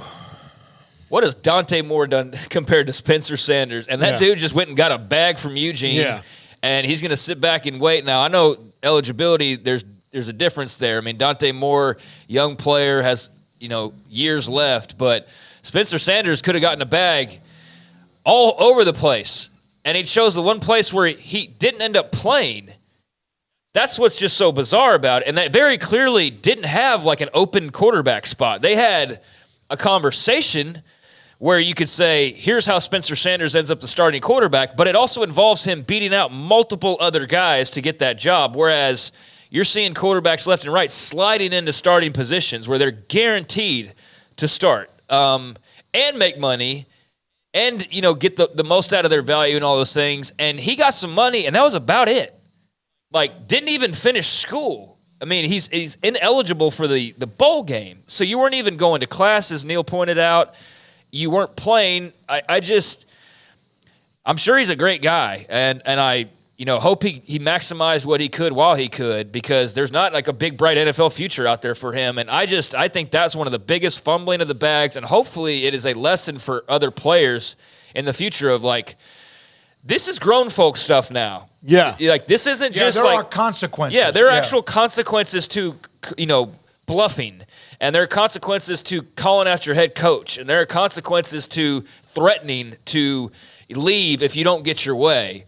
And he, unfortunately, is going to be a case study in exactly all those things that I just mentioned. He made some money, but he also, I think, lost some money, because had he gone out and played this year and played 12, 13 games and had a really good year and just done some of what he did at Oklahoma State, maybe on a team that was involved in a conference race or something, gotten attention, there's a case to be made, especially the way NFL, offenses and styles are changing. Is like, maybe guys who weren't going to be the most surefire quarterbacks 10 years ago are now the guys that we're seeing as like the dual threat. I mean, he's a dual threat. He's not a perfect quarterback by any means, but it seems like the league has evolved to where a lot of these great college players are able to transition over to the NFL a lot better. So who knows what kind of opportunities would have been there had he come off of a great year. And instead, it's just like, what are the NFL teams looking at now? A year where you didn't play, you chased the money, you left your old school where you were the incumbent and basically did it disrespectfully, didn't finish your classwork, so you weren't even eligible for the bowl game. And I just... Was he the Big 12 Offensive Player of the Year one year? He said that, and I couldn't recall off the top of my head. Look, he was the year that Baylor played him in the championship. He was certainly game? in the he's in the conversation for if he it. hadn't won it. I mean, we can Google it and find out. So he's gonna. I love watching Spencer Sanders. He was a little bit of a mad scientist at times. I thought he was fun to watch. Yeah, I agree with you. I know Wet Blanket and others are like, he's great. Okay, I love watching him. Okay, so. Look, if he would make an NFL roster and hang around, he's going to make six figures a year. Right? So even the practice squad, you're going to do pretty well. Now, his best shot, like maybe he does that, but since he didn't play, and then you just heard what Neil said, look, okay, so he's going to probably be in the XFL. So when you talk about costing yourself some money, it's $59,000 a year average. Now, look, for most people, a starting salary out of college at $59,000 is a great deal. But when you could have been making $259,000 to do the same exact thing at another place, then it's bad. So that's what's weird to me, because Auburn, he could have gone in there, not played in spring, not played the first 2 weeks of summer camp, and been the starting quarterback at Auburn. He could have taken as long as he needed. There was no competition.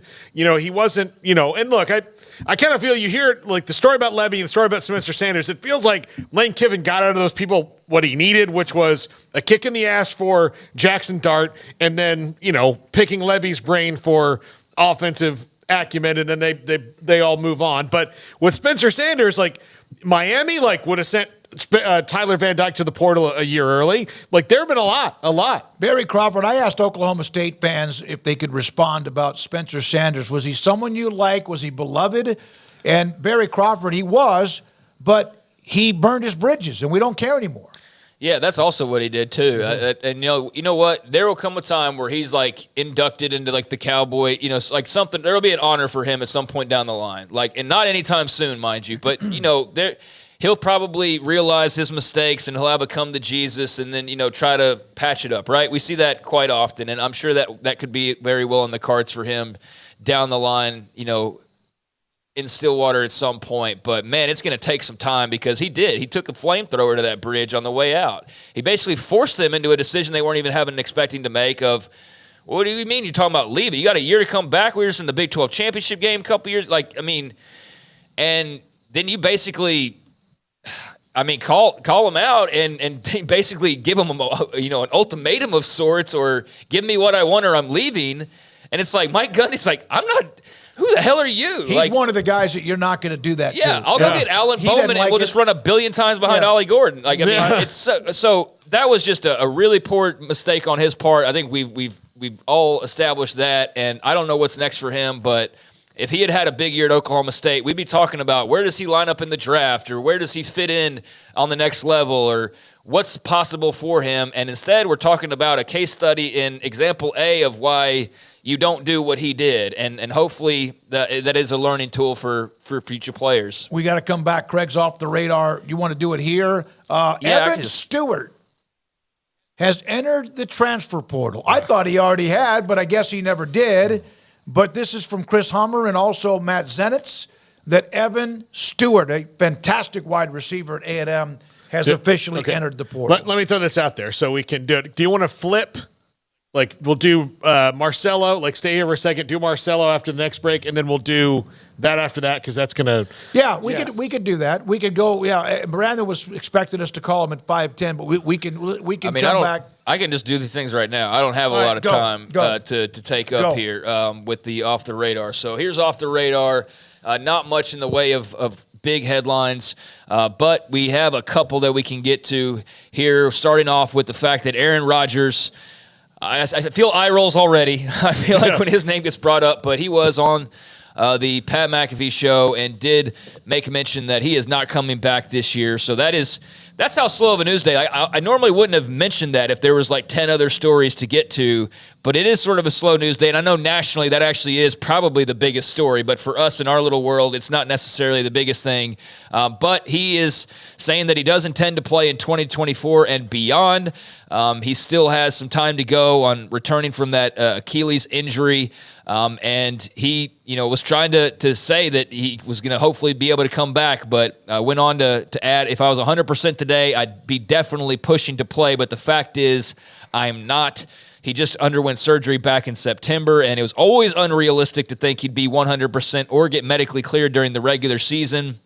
But he was working his way as though they were going to make the postseason, and that he'd have an opportunity to do that. So that little... It's amazing to me. They have not made the playoffs in 13 consecutive years, the Jets. Yeah, I mean, I saw that stat. Amazing, and then again, it's really not all that surprising when you kind of see what they've been for the past 13 years. But I mean, there's been some probably close calls there in making the postseason. But so they could potentially, I guess, activate him if they were going to allow him to practice. But that'd be just taking up a spot on the roster. So they still have the faintest of, they had the faintest of hopes going into last weekend, and then got beat by the Dolphins. So that kind of just brings a close to that story that Aaron Rodgers is not going to be back this season. So take that for what it's worth. Meanwhile, Cowboys-Bills get into the TV ratings on occasion, and for this past Sunday's game, an absolute butt-whooping. I mean, we hadn't talked about that at all. I'm sure we will get into it with Paul paid me off not to. Mickey on Thursday, but your thoughts on just that we saw on Sunday, especially coming off the week prior, and then you see what happened last night, which I'll get into in a moment. But, man, Cowboys-Bills, I'll say this on it, though, a full-blown national game on Sunday in that window, 26.34 million viewers on Fox, largest audience of the weekend, 20% jump from a similar game last year on CBS. So, 26+ million people tuned in to watch the Bills beat up on the Cowboys. They make the college football mega games look like nothing, like preseason numbers. And with all due respect, the 7, 8, 9, 10 million the college gets, double Ohio State, Michigan. Yeah.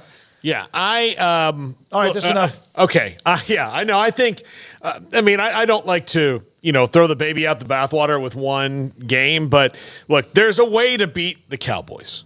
It is run the ball right at them and take advantage of their linebacker situation, which is not the best right now, and play from ahead where you can keep running the ball.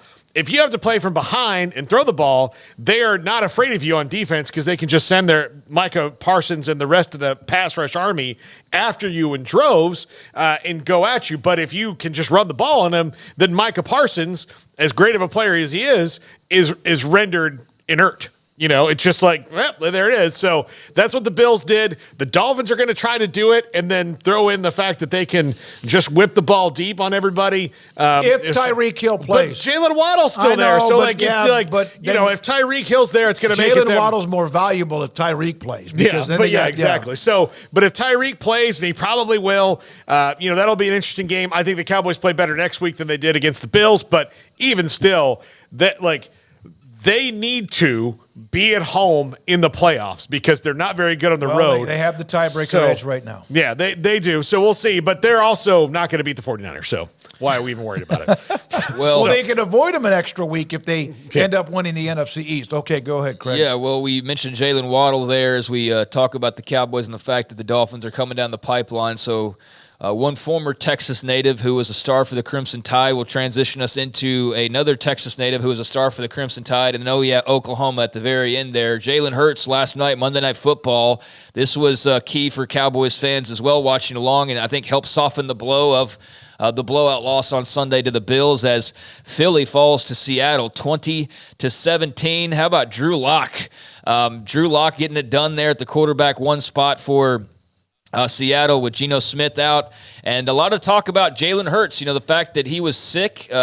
The reports were out there. He was going to travel separately from the team and all that. You wondered how he was going to play. And, 17 of 31, 143 yards, 2 picks. He did have a nice day on the ground, nearly 100 yards and a couple of scores. But Seattle, late touchdown pass from Drew Lock and a beautiful catch. And what a win for the Seahawks and what a loss for the Philadelphia Eagles on Monday Night Football. Yeah, Philadelphia is just they've looked good at times. It's very easy. But they've been playing with fire, and the fire caught up with them in Dallas, in Arlington, and it had caught up to them last night. They had a lead.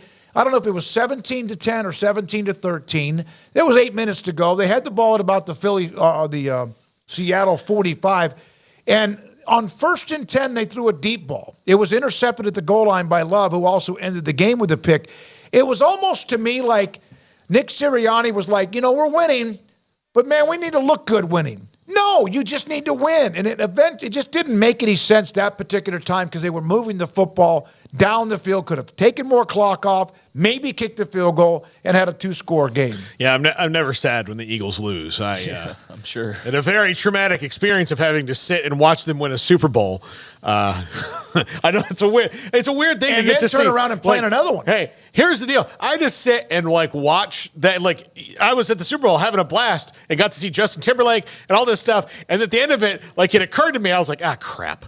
I just had to watch the Eagles win a Super Bowl. It was still great, but at the end of it, you're like, they've won one and played in one. It's also minus 400 degrees out here in Minneapolis. I'm going to walk through that crap. But yeah, no, it's Jalen Hurts has just not had the kind of year that they need him to have to get back. I saw him scramble yesterday. He was a yard away from a first down. I know he's protected himself, but he didn't. He got the first down on the push, whatever.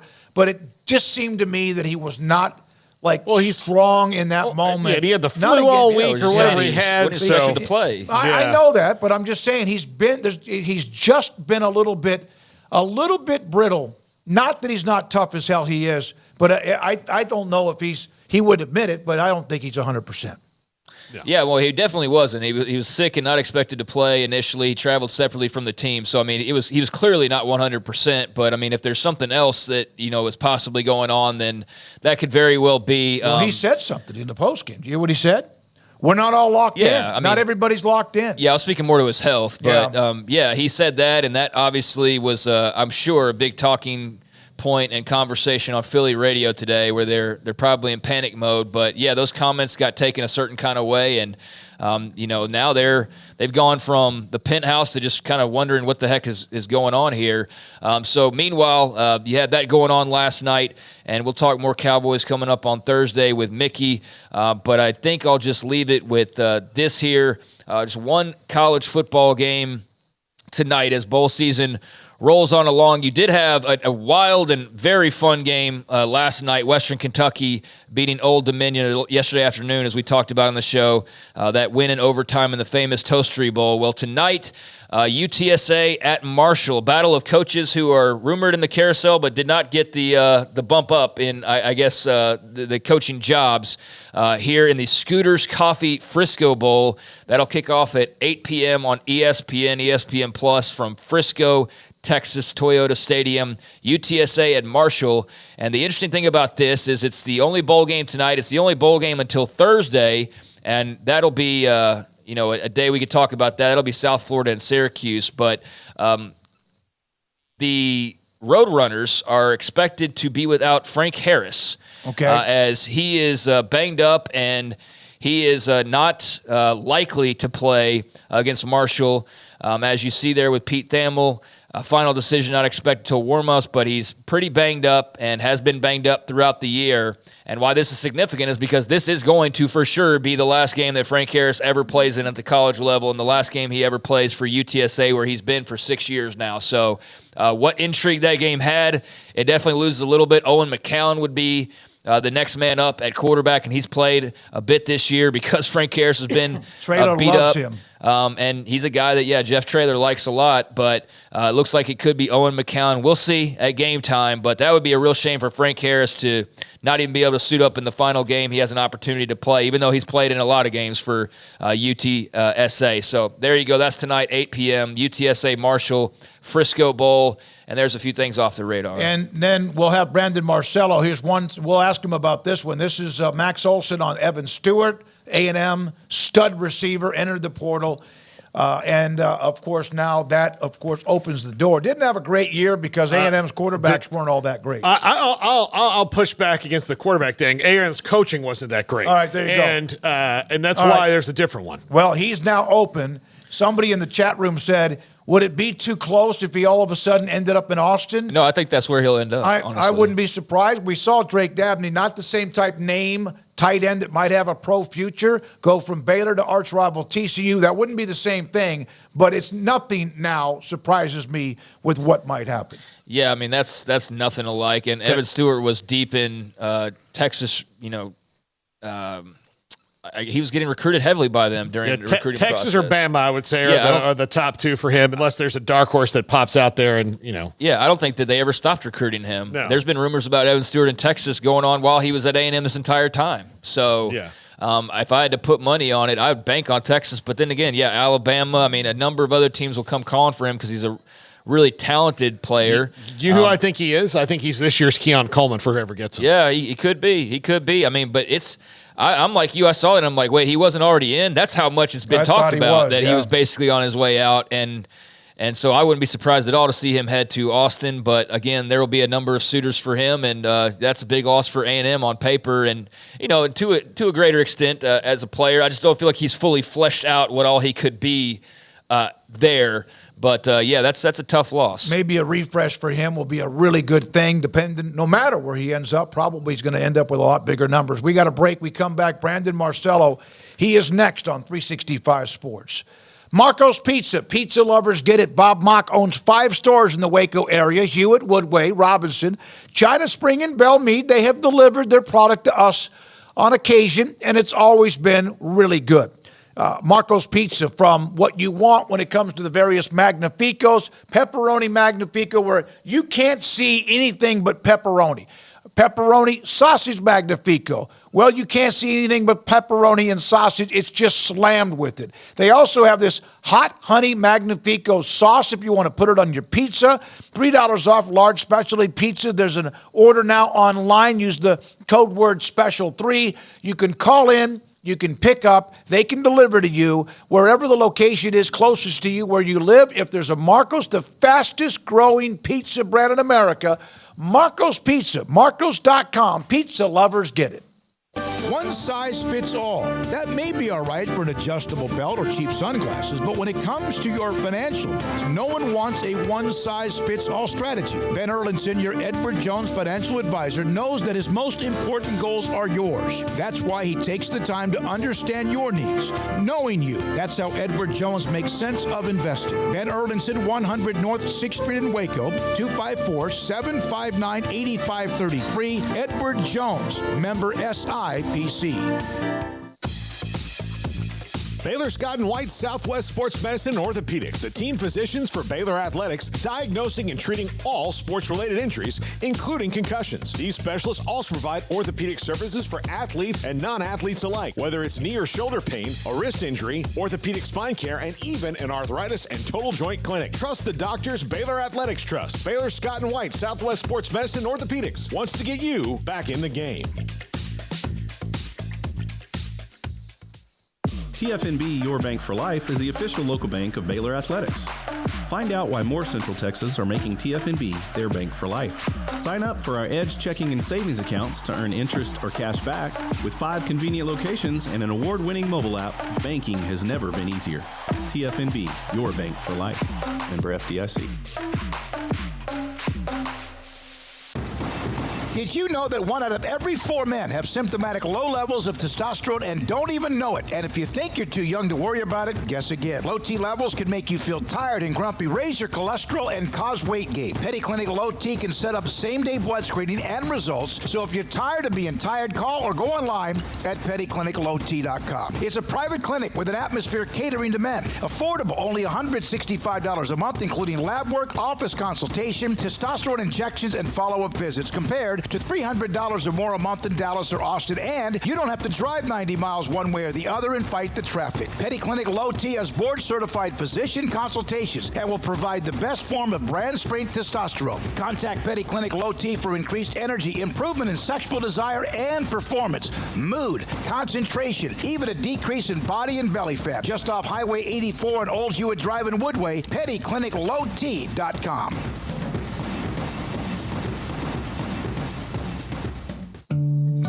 Oh, Richard Carr, Buick, GMC, how lovely are your SUVs. Oh, Richard Carr, Buick, GMC, I love the trucks you have for me. Strong and tough with luxury, room for all my family. Oh, Richard Carr, Buick, GMC, you are the dealership for me.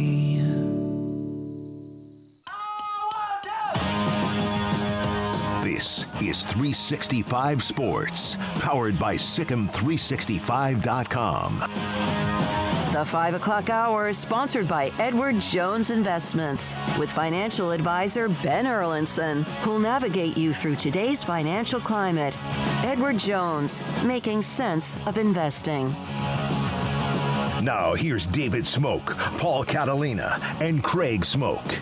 Hall of Fame columnist John McClain around the corner. Paul's top 5 in about 35 or 40 minutes. Brandon Marcelo at any moment is going to block my number. Probably should have. I contacted him again today. He wrote the article about Matt Rhule, Dylan Riola. We'll get to that. But Brandon, since then, Walter Nolan is still in the portal, and now Evan Stewart has entered the portal, which I thought he had done a month ago, but I guess not, because he was not a part of the highest prospects. Your thoughts about this news?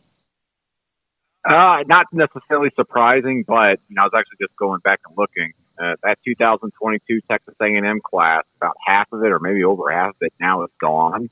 And now officially the top 2 highest rated players from that class are gone. Walter Nolan and Evan Stewart were number 1 and number 2 at those spots, both number 1 at their respective positions nationally that year, both top 6 recruits nationally, regardless of position, and now they're gone. It's absolutely a new era, not just for Texas A&M, but college football.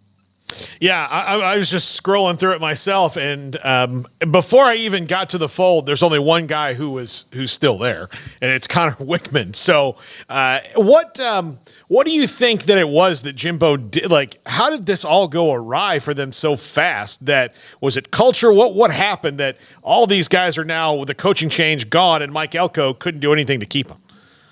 Well, I think obviously they came there to play for Jimbo Fisher, and whatever structure was there in place, they wanted to be part of it. And then, of course, the last year or two, or the last 2 years really, things started falling apart. And when things that you were promised and told were going to happen over the course of 2 to 3 years obviously don't happen, and then there's a coaching change, a lot of those guys are going to look to get out and look for a softer landing spot because their careers are not going to last forever. They're coming to a close very soon, and if they want to win and win right away, let's face it, they're probably not going to do it at Texas A&M next year. And after next year, a lot of these guys would be trying to go to the NFL anyway. So it's probably best for a lot of these players individually and selfishly on their part, which, listen, that's what college football is nowadays. You got to look out for yourself, and this is the best time to leave.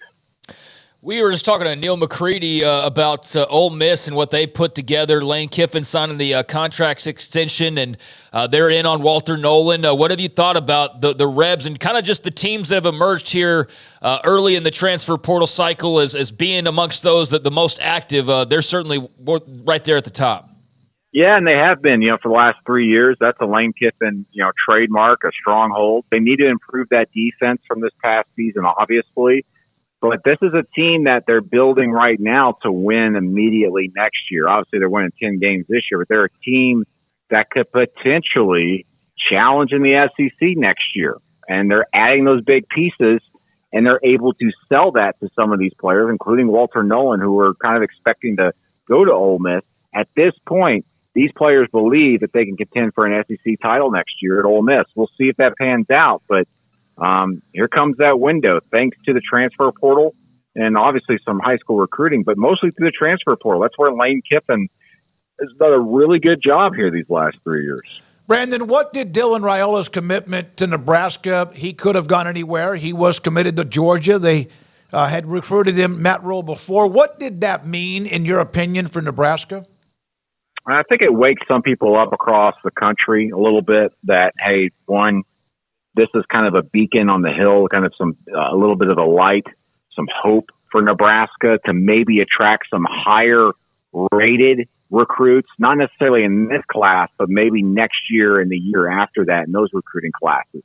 Nebraska is always going to be able to contend on really good years to be a top 20 recruiting spot with their recruiting classes. But what someone like Dylan Raiola coming in as the number one quarterback in the 24/7 sports rankings, what he can do, if they win some games next year, and he's the starter, by the way, that will attract those type of players to where maybe Nebraska can contend and get a top 10 signing class next year, which would put them in a spot to maybe start contending in the Big Ten 2 or 3 years down the line. This is that first big step. This is an inflection point potentially. We'll see if Nebraska can capitalize on this. But listen, on paper, this is the best recruit they have ever had in Nebraska in the modern internet recruiting era. Highest rated recruit. And listen, this was a perfect storm of circumstances for them. They got him because of the family ties there. His dad was an all Big 10, or excuse me, all Big 12 player there on the offensive line. His uncle is the offensive line coach there right now. And of course, they've got a pretty good NIL structure, and they really went all in on him on the recruiting phase here this last year. So, but what was surprising is that seemingly he kind of just fell off the map for them in the summer. And it was like, well, he's just not going to come here. He's actually going to go to Georgia this time. And then this last week, everything changed. Brandon, what are you hearing about some of the transfer quarterbacks like Cam Ward, Will Howard right now? Not much. I don't cover the transfer portal all that much, guys. But, listen, Cam Ward, obviously a very hot commodity among Florida State and Miami. Those two programs have really been trying to go after him. Miami is very hot on the trail trying to get a quarterback. They're looking pretty much everywhere. There's been some rumors out there potentially about KJ Jefferson, who just left Arkansas officially. But his stock has kind of fell off the map a little bit, and he's now looking at some middle-tier Power 5 programs right now, maybe. But, the program that really needs to be worried out there nationally is USC. They don't got a quarterback. They don't have a quarterback, guys. They don't have a quarterback for next year. They're going to have to go to the transfer portal or go start a freshman next year or something like that. And and they also have a bunch of other players that are leaving around them. It's man, things have changed drastically at USC just over the last calendar year. Maybe Oregon can loan them one, Brandon. Maybe. Oregon's going to have – hey, listen, guys, Oregon's going to have the best quarterback room in all the Big Ten next year. Who would have thought that after losing Bo Nix? It was just like, oh, boy, what are they going to do? And now they got Dylan Gabriel and now one of the hottest freshmen out there that's very raw, and Dante Moore. But, man, sitting a year behind a veteran quarterback, Dylan Gabriel, and getting developed, man, they could be set there for the next 3 or 4 years at quarterback. I know you've kept up with the bowl opt-outs, and we were talking a bit about that earlier. Have you seen that increase dramatically or decrease? Is it about the same that it's been? And do you anticipate that it will drastically change with the expanded playoff and more of these bowl games mattering as opposed to kind of the feeling that you have around this time right now? Yeah, the opt-outs will decrease next year. That's my expectation. It should. By my count, and I'm sure there has been more, but there's at least 52 players that have opted out this bowl season. And of course, as the bowls get more important, the less opt-outs. Imagine that. And so, but there's also a possibility, especially that Orange Bowl, and we're seeing it now. Jared Verse opted out today for Florida State. Georgia's got a lot of players that might still opt out of that game. And I hate saying this, but it's really a game of no consequence to Georgia right now because they fell short of the playoff. And, what are they playing for? Pride and maybe a trophy. But there's a lot of NFL prospects on that roster, quite a bit. And by my count, there's up to 15 players between those two teams combined that could opt to opt out of the game as they prepare for the NFL draft. And, that's a game that could be looking a lot different on the field than what it does today. And having said that, we'll know more there here in the next few days, obviously. But I know Florida State just started practice today, and I think Georgia may as well for the Orange Bowl. So they might be hearing some more rumblings coming out of those two teams here in the next couple of days. If people are curious as to what their spring game roster will look like and play, that's what the Orange Bowl is going to be. Yeah, that's what this is. The bowl season's turned out to be in a lot of ways. And you're seeing some of these games, like yesterday's game in the famous Toastery Bowl, Old Dominion jumping out quick, and then Western Kentucky coming back. It's just one of those games where it almost just feels like a scrimmage. Like anything can happen. You could have 3 or 4 turnovers and still win the game because everybody's just out there trying to figure everything out on the fly. Brandon, it also seems like the portal is kind of clouded the regular just National Signing Day. It's like, we were talking earlier. It's like, man, this portal guy. Oh yeah, they signed high school players and JUCO guys tomorrow. For you, what is kind of the storyline that stands out, or maybe a couple storyline that stands out heading into actual National Signing Day proper number 1 tomorrow? Yeah, signing day, we always look at it and we kind of look for flips, right? Or the big signing day surprises or programs that are kind of waiting for an announcement of some sort. And, you look at the list and everything, they're just not really quite a bit of drama potentially, but actually one of the teams that I used to cover on a very close basis, day-to-day basis, is Auburn. They could potentially be flipping a couple of guys here in the next 24 hours, which will be very, very interesting. KJ Bolden, who's a Florida State commitment, number 1 ranked safety in the 24/7 sports rankings right now. Florida State's trying to keep hold of him right now, but Auburn's really, really trying to get after him right now. And then also Georgia is coming in late potentially for him as well. So keep an eye on some of those other guys. And I wrote a story as well today on the number 1 overall recruit in our rankings, Jeremiah Smith. He's the first receiver ever to be number 1 overall as a player in the rankings. And he's been committed to Ohio State for well over a year now, but he's had his ears open to Florida State, Miami, and Florida throughout this process. And he's hosted them in his home here in the last week or so. He continues to say that I really like Ohio State and something drastic is going to have to change it. And he's also just been very open with saying, I'm not about the NIL money. I don't care about that. I know I'm going to get it wherever I want, which a lot of people take as a shot to Miami because Miami's throwing everything they can at this kid money-wise.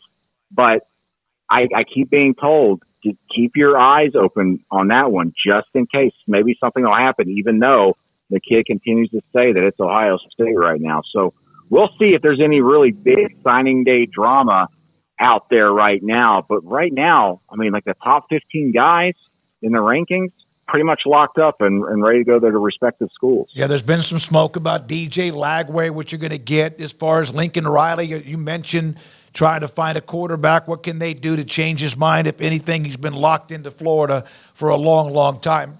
Great stuff, Brandon. Thank you when you come on. We love the segment, the insight, and the knowledge. We appreciate your time, and have a great week. All right, you too. See you guys. Brandon Marcelo, 247 Sports, with us on many things. Recruiting, the transfer portal, the Evan Stewart story that popped. Just I like Craig. I thought he had already was in the portal, and I realized no, because he's not on the best available players list. I'd been following it really closely because I was very curious. Because a couple weeks ago, he had come out with some Twitter stuff about how much NIL money he was really getting, which I found really interesting. Yeah, I mean, brought that up. He was calling out the fact that everybody was acting, and this was a lot of it coming from Austin, I believe. Mm-hmm.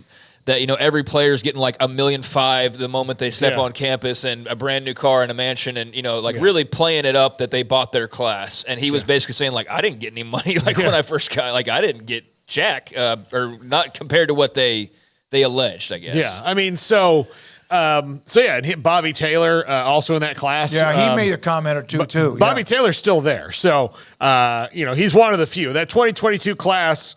I mean, you want to talk about one of the great whiffs in college football history of a recruiting class. That one might be the biggest ever.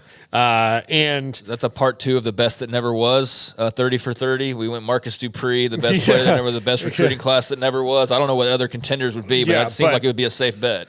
But the fact that you lost like 5 of the players in the middle of the first year. Like in the middle of the first year, there are already behavior issues enough to where you get speed through parking garages. Yeah, was that Demas? Was that Devon? Him? Chris Marshall? Was him, though, I mean Denver Harris, Smoak Bowie, like Denver Harris in the parking lot. Okay, yeah. So that was his big lasting memory, I guess. His biggest highlight. Yeah. So there were so many, but Evan Stewart, I am confident in saying this, was a victim of the system and the way that just for whatever reason, Jimbo had just dug his heels in. And I'm sure Bobby Petrino's like, hey, I think we need to drop some more stuff for one to get the ball. And he's like, no, we do what I say. And so, yeah, I think he's this year's Keon Coleman. I absolutely think that wherever he goes, he is going to explode right away. It's interesting how fans look at this, but there's a response to Matt Zennett's about damn time locker room cancer. It's amazing how fans go negative so quickly. Craig, go ahead. Well, I mean, that's fans. Yeah. that's what they do, especially fans on Twitter. I mean, I think that's just kind of the norm now. The difference is, Paul, I think you're right. You're not comparing them as players because Keon Coleman's a lot bigger than Evan Stewart is. But Evan Stewart, in a couple years, I mean, he had the type of numbers that you were hoping he'd have as like a freshman of like 1,000 yards and a handful of touchdowns. But that's what he had spread out over a couple seasons. And so I do the Earl Campbell Award stuff and check the stats every week. And I was begging for an A&M guy to matter. And nobody did. I mean, on offense. I mean, nobody mattered that great, especially in comparison to a lot of the other players from across the state. And just the receivers alone were a tight group, and he never even got close to sniffing, accolades as far as that goes. And I was thinking that, A&M would have some dudes that would put up numbers, but they absolutely did not this past season. And that's a guy who I think you look towards Austin, and you look, I mean, probably throughout the SEC, and I'm curious to see who else comes calling for him, but he'll be an attractive option, I think, for a lot of teams out there wanting to dip into NIL and go get themselves a potential playmaker at wide receiver. Another story that pops, and sometimes many of them throughout the day, that one in the middle of the day of our story. In Lagway, he just came out with a tweet a second ago where he's like Max Preps Player of the Year, and he put a little gator emoji attached to it. So I think that got already like 1,000 likes in about 10 minutes from probably mostly Florida fans, and clearly there's a segment's like, oh, there's nothing to that, but then he does that, and they're like, oh, thank God, he's cementing that he's going to be here. So until he signs, I'm sure there's going to be some nervousness, but unless he's just really playing mind games, he does look like he's going to be with Florida. But it's fun to speculate on these quarterback dominoes. I saw where SMU got another offensive lineman from Oklahoma. Golly, I just went blank on the name. Savion Byrd. Savion Byrd, another one that they, of course, everyone knows that Oklahoma had their offensive line not rated, but enter the portal, a lot of them, if not everybody, plus going to the pros. Well, everybody's going to have to be reminded SMU's going to the ACC next year. And it doesn't even register with me every single time. But when you're seeing them make these moves, and if it was just typical SMU making those moves, be like, okay, cool, guy took a demotion to go play in Dallas. But that's not necessarily the case now. Even though Oklahoma's moved to the SEC, I mean, he's going to be playing ACC football against the Florida States and the Miamis and everybody else. So SMU, a team to pay a little bit closer attention to now, because these moves are going to matter a lot more than they've mattered in the last couple, 3-4 decades. When we come back, Hall of Fame columnist John McClain, Paul's top 5 around the corner. Man, have we had to cover a lot, and not had to. We've enjoyed it, although it does seem like you get hit from every side with different stories before, during, and even tonight when we get home. This is 365 Sports. Don Humidor and Coffee Beans in the Town West Shopping Center in between Richland Drive and Valley Mills in Waco. Went by there the other day to get some more Vita Dreams. Vita Dreams is a gummy, a CBD, that if in fact you struggle falling asleep and you just need to maybe calm yourself down a little bit, it's not like I take them. It's not like you feel like you're drugged. It's like when you lay down, you go to sleep, and you wake up the next day and you're like, man, you feel good.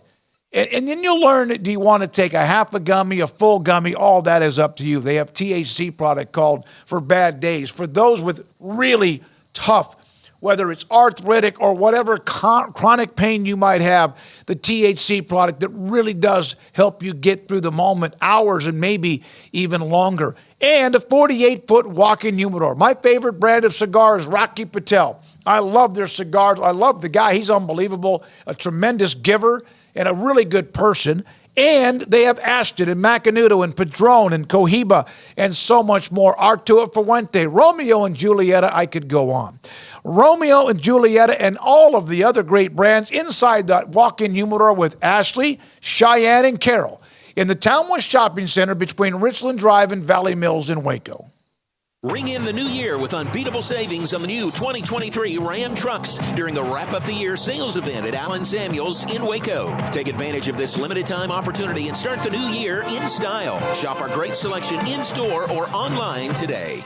With so many companies and policies out there, it gets so confusing shopping for insurance, and I never know if I'm getting the policy that's right for me. Luckily, I met the team at the Niche Group Insurance Agency. With the Niche Group, you can go to one company and get access to coverage options from many insurance carriers, and you get to speak to a real person about your specific coverage needs. With the Niche Group, I know I'm getting the right coverage at the right price. If you need insurance, talk to the experts at the Niche Group at 1-800-258-8302. Pizza, burgers, and Bears football. There's no place around Waco that serves them all other than Bubba's 33. Come show your green and gold and enjoy some of Waco's best food and beverages while watching your favorite team, the Bears. When real Bears fans get hungry, Bubba's 33 is the #1 spot for ice-cold drinks, hand-stretched, stone-baked pizzas, and bacon-infused burgers. Join us for indoor or patio dining. Bubba's 33, Waco's restaurant and proud supporter of Baylor Bears football. Sick 'em, Bears. Looking to connect with Baylor alums in your area? Baylor Alumni can help. Looking to host a watch party in your city? Baylor Alumni can get you started. Want to step out in your community and serve with other alums? Baylor Alumni is your connection with the university and each other. Let's get started. Learn how at baylor.edu/alumni. Samantha Duvall TexasBeefHouse.com in White House, Texas, just outside of Tyler in East Texas. And another auction, Samantha, is gone. Aged Wagyu beef and so much more you have on your ranch. How did it go? And what is next? So we had our Very Merry Beef auction. We tried doing one completely online this time, and it went really well. It lasted for over 3 days. We are planning another auction January 30th. This auction will be an in-person, online also, a live auction like we did the first time. You come out to the ranch, dinner is going to be provided. It'll be a variety of steaks, hamburger, sausage, tri-tip, brisket, roast, all of the different Wagyu cuts. But we still have online our family bundles, summer sausage. That's a huge hit this time of year. It's perfect to give to teachers or hostess guests or to have out on your charcuterie board for your Christmas dinner. We have those available online. Our last day for shipping is December 13th. That way we can make sure that you've got it there by Christmas. TexasBeefHouse.com. Use your SICM10 code to get 10% off. So we just want to tell all of our customers Merry Christmas, Happy New Year, and thank you so much for your continued support in the year of 2023. And we hope that you return to us in 2024. And they will. Repeat customers because the product is amazing. Aged Wagyu beef, TexasBeefHouse.com. And this is 365 Sports. Parenting is full of surprises. You never know what to expect. So after our son was born, I called my Texas Farm Bureau insurance agent to set up a life insurance policy in case something happened to me. Sawyer is now 2. And we'll soon have a sister. There's no one else I would trust with protecting my family. Stop by and see our agents at one of our 3 McLennan County locations. Coverage and discounts are subject to qualifications and policy terms and may vary by situation. This is 365 Sports. The Sikkim 365 app is brought to you by Allen Samuels Dodge Chrysler Jeep Ram Fiat. Come by, let's be friends. Hall of Fame columnist John McClain, also Houston 610 with us on 365 Sports, most every Tuesday about 5:30. John, what do you think is wrong with Philadelphia? Philadelphia has that Super Bowl hangover. Other than New England one season, no Super Bowl loser has gone to the Super Bowl the next season since the 90s. And I'm not sure why that is, because you'd think that Super Bowl loser would have more incentive than any team in the NFL, but it just catches up to them. And based on the way they're playing right now on both sides of the ball, I'm pretty confident they're not going to break that trend and become the first team other than the Patriots to go back since the 90s. Do you think it has anything to do with the fact that they have new coordinators? Could be. They lost 2 good ones to head coaching jobs, and they, last night they give up 92-yard drives to Drew Lock, a backup quarterback. That was embarrassing. It was in the rain. His receivers made great plays, but so did he. Jalen Hurts is off. They're not running the ball the way they did. They're supposed to have the best offensive line. They don't. And their defensive line is supposed to be dominant, and it's not. Other than that, they're fine. John, fun win for the Texans, beating the Titans, beating them in Nashville, and beating them while they're wearing the Oilers uniforms. I feel like there's a little karma in play there with the Titans wearing those uniforms against the Texans. But your thoughts on that win for Houston, what it means, and obviously what's the latest on C.J. Stroud and how he's feeling being in concussion protocol? Well, first of all, I don't think Stroud will play in this game against Cleveland on Sunday. It's another must-win situation. Texans are tied for first place with the Colts and the Jaguars, and I still can't believe I'm using Texans in first place in the same sentence based on where this team was after its 0-2 start to begin the season. But D'Amico Ryan just continues to do a fabulous job. And they knew that since the schedule came out that the Titans were going to wear Columbia blue against Atlanta and against Houston. But I was prepared for it, and I like it. They put Billy White Shoes Johnson, a great returner, in their ring of honor. A lot of former players went, including Earl Campbell, who posed for a great picture with Eddie George and Derrick Henry. There can't be many teams that have tried it out 3 backs better than that. And then for the Titans to overcome the Texans to overcome a 13-0 deficit without Stroud, Will Anderson, without their right tackle George Fant, without their best linebacker Blake Cashman, and they lose their safety, Jimmy Ward, in the first quarter. It was pretty miraculous. The kicker had been out 5 weeks, and he connected from 53 and 54 on the last play of overtime, and people in Houston are still infuriated over the Titans wearing Columbia blue. And I told them on my show today, hey, if you don't like it, show up in 2 weeks. Then they come to NRG Stadium and boo the hell out of them. I would imagine Case Keenum probably didn't have to pay a lot of bar tabs, but I definitely think he's not having to pay any this week, right? Yeah, Case is so popular because he was getting those red shirts and extra years before I'd ever heard of it. He was at Houston 6 years. He was 2-0 with the Browns 2 years ago. He had not started but 2 games in 4 years.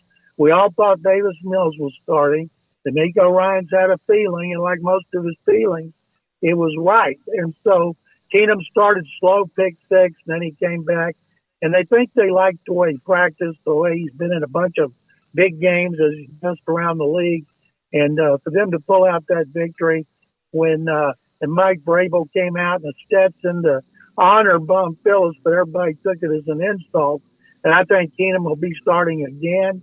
They signed a backup quarterback, Tim Boyle, put him on the practice squad. I don't know how many quarterbacks they're trying to stockpile, but they have Keenum and Mills, and that tells me Stroud will not be playing in this game.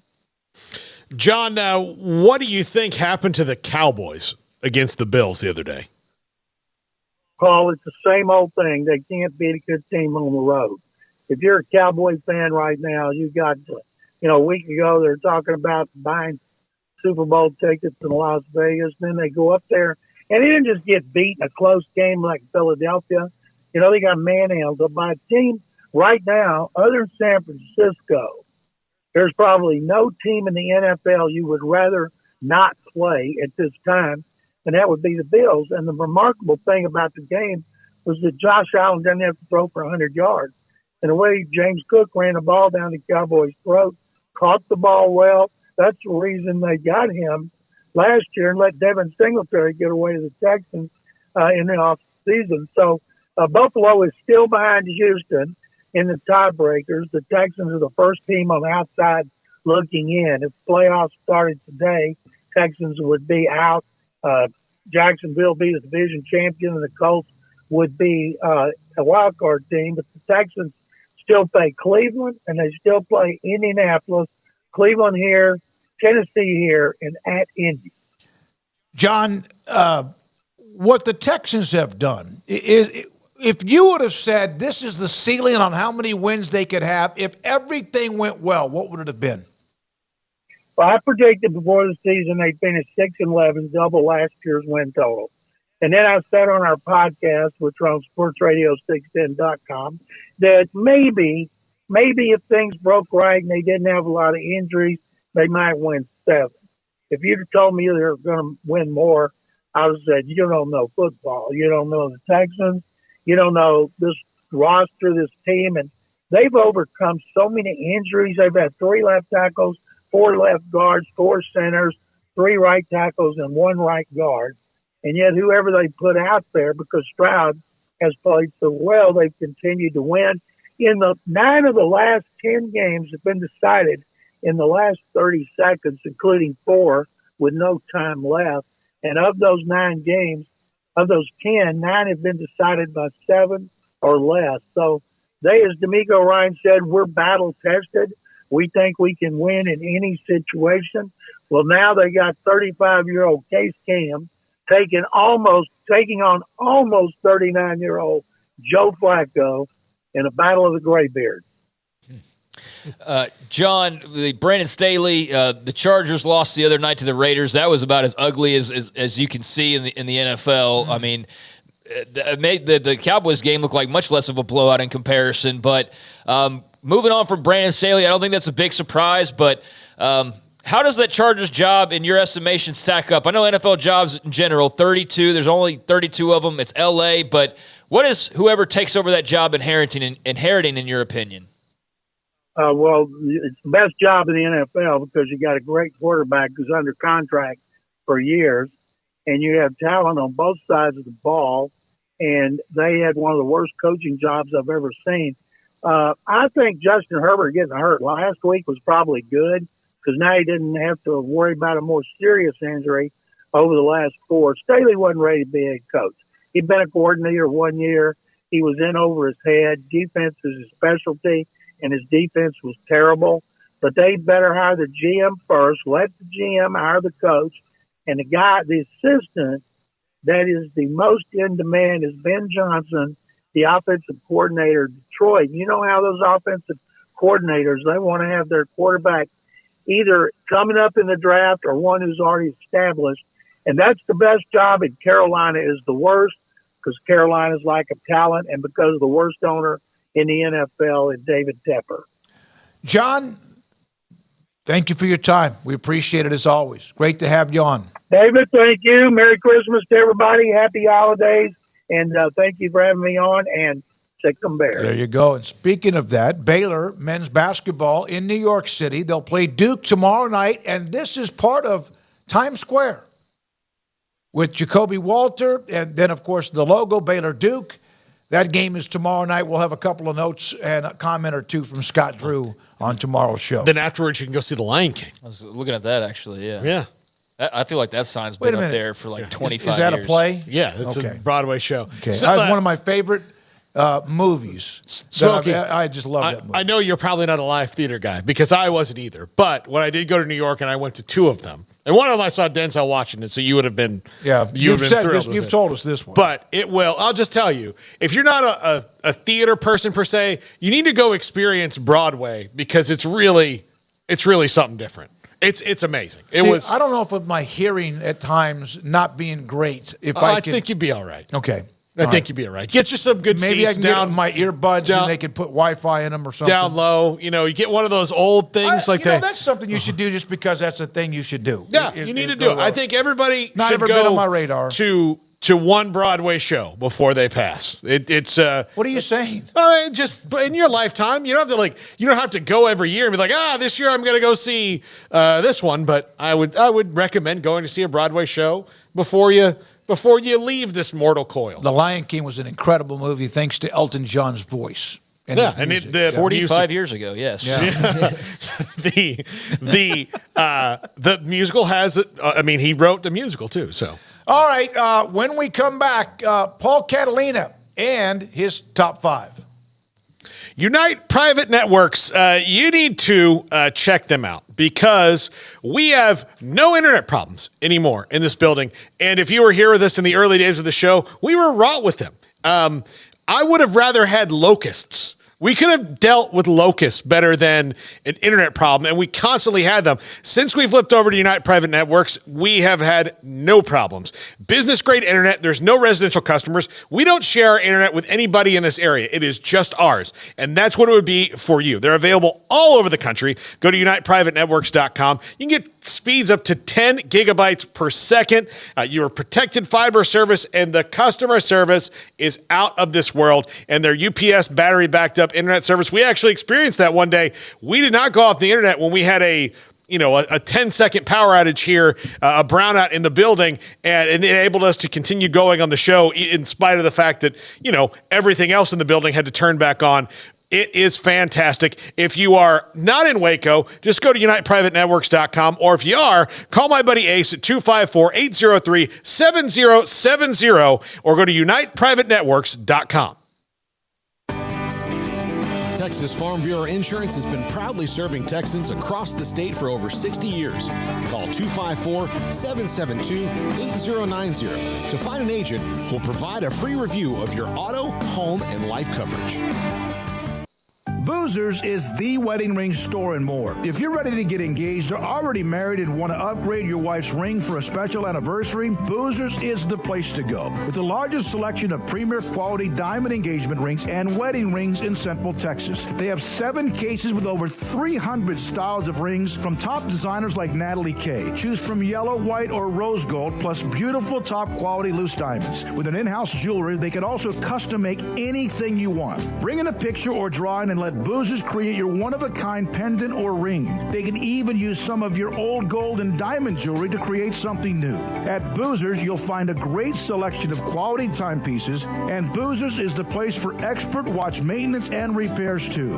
They specialize in expert Rolex watch repair for fine jewelry, watches, custom work, and more. Go to Boozers on Valley Mills and Lake Air Drive in Waco. Boozers, the wedding ring store. for Paul Catalina's Top 5. Brought to you by Texas Beef House. Where's the best beef in Texas? Your house when you order from Texas Beef House. Unleash the flavor of Texas raised Wagyu. From our pasture to your plate, TexasBeefHouse.com. Top 5 fits for KJ Jefferson. This is an intriguing portal player in that, his successes and failures might not he's a little bit erratic, but he's really, really talented. He's got a ton of stats. He's got a ton of starting experience. And in the right system, you could probably get a lot out of him. And clearly that was not what was going on at Arkansas this year, as everything was all bad. And they've moved on. Talon Green is going to be their starter with Bobby Petrino as the offensive coordinator this year. KJ's off to the transfer portal. But an intriguing prospect because this is a dude who has a ton of athleticism.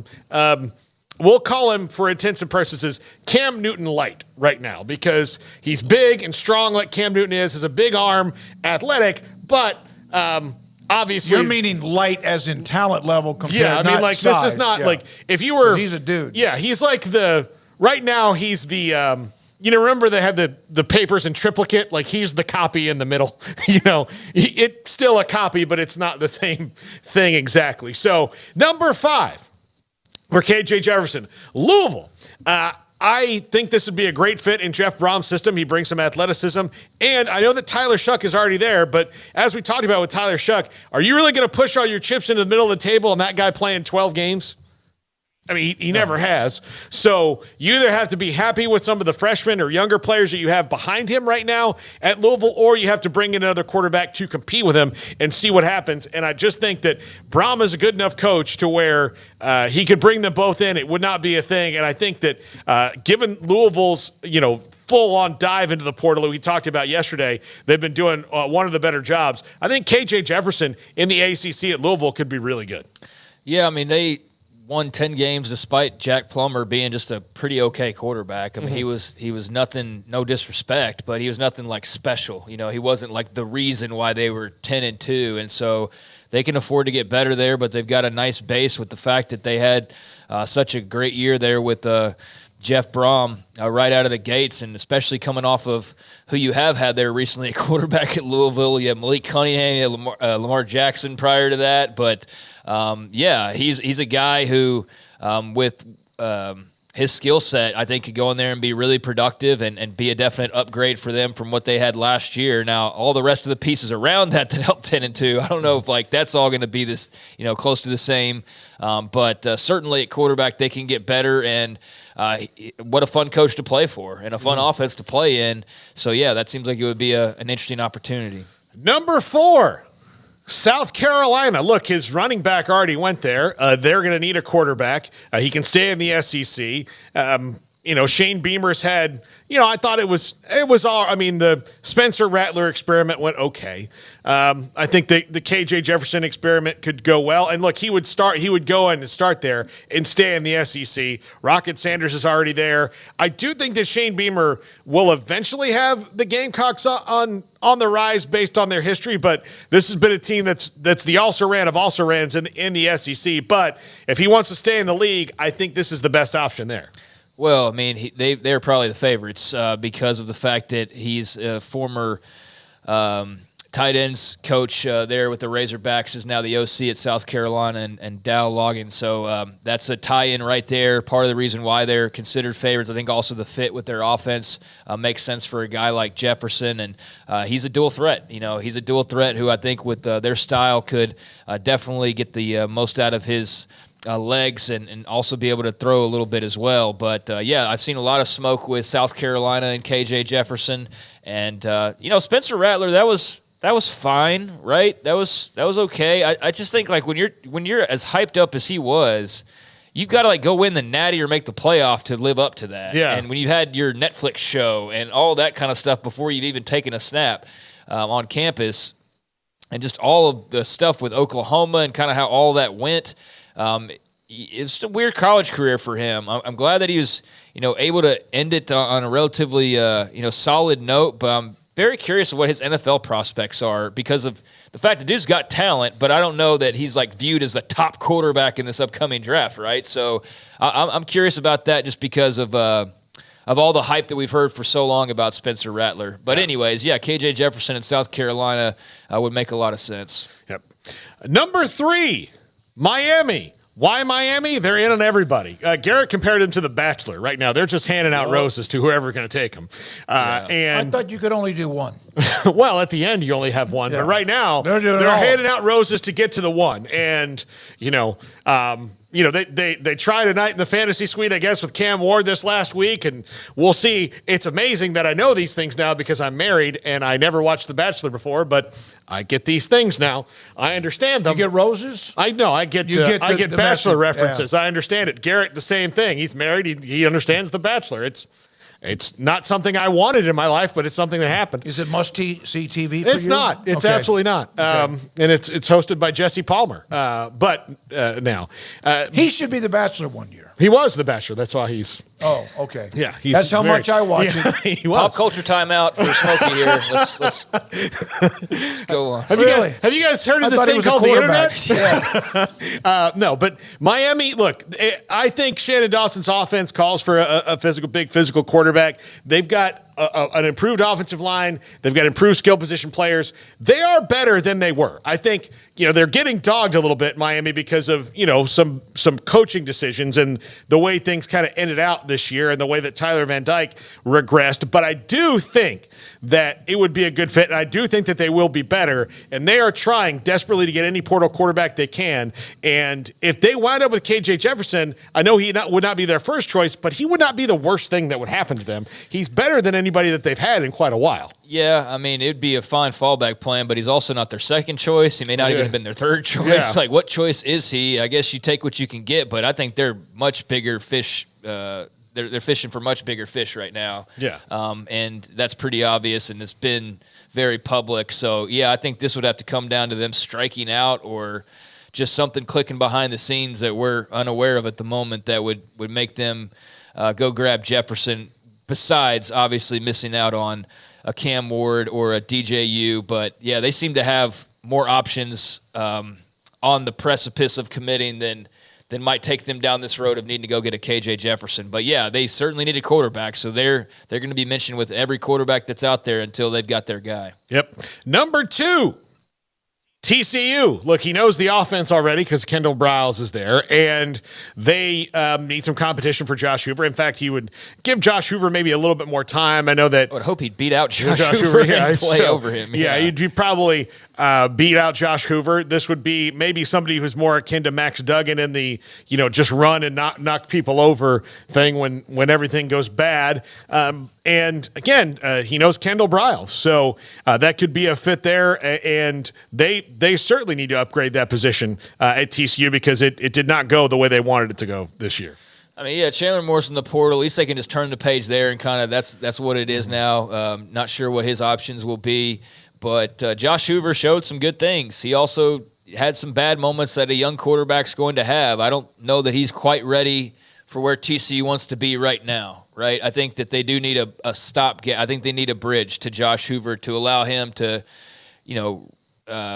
still be able to play and things like that. But I just don't know if it's his time right now. And so, yes, with the Kendall Briles background, I think that KJ Jefferson would make a lot of sense. TCU's attacking the portal very, very hard.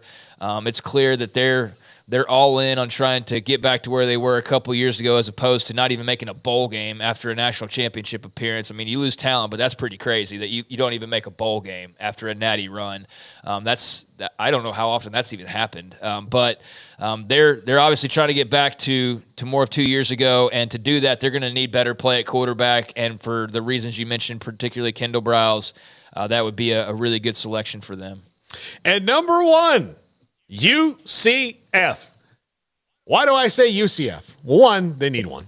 2, their coach is Gus Malzahn. And Gus Malzahn was the offensive coordinator when that I mentioned earlier, was the quarterback at Auburn. That would be Cam Newton. That would be Cam Newton. Okay. So if you are going to be Cam Newton light, why don't you go where the original coach is? And a system that really works out for your skill set. I think UCF and KJ Jefferson make so much sense. I think that is, to me, the absolute best situation for him because of Gus Malzahn and what they do in that offense. Now, will that happen? Who knows? But I really do think that the Knights here have a shot at making a good pitch to him based on Gus Malzahn's quarterback history and what KJ Jefferson can do. Will it happen? I don't know, but I think this is by far the best fit for KJ Jefferson. Maybe, and because of the fact that he's dealt with him, a player that size before at quarterback, same talent, no, but at least understands maybe what he could do with him. Yeah, I mean, it's Gus Malzahn. I think that's a good pitch to a lot of quarterbacks or offensive players out there, and there's certainly a vacancy after John Rice Plumlee leaving. So I know they had a quarterback in the 25 class that reclassified, but I mean that's not the. I mean that's nothing that's going to stop. It's not like he was the number 1 ranked overall quarterback. So that would be a young guy that you also have at your disposal that maybe you weren't necessarily expecting. But I mean in terms of a starter, yeah, KJ Jefferson would make a ton of sense for them. And to have the young guys be able to have the ability to grow up behind him.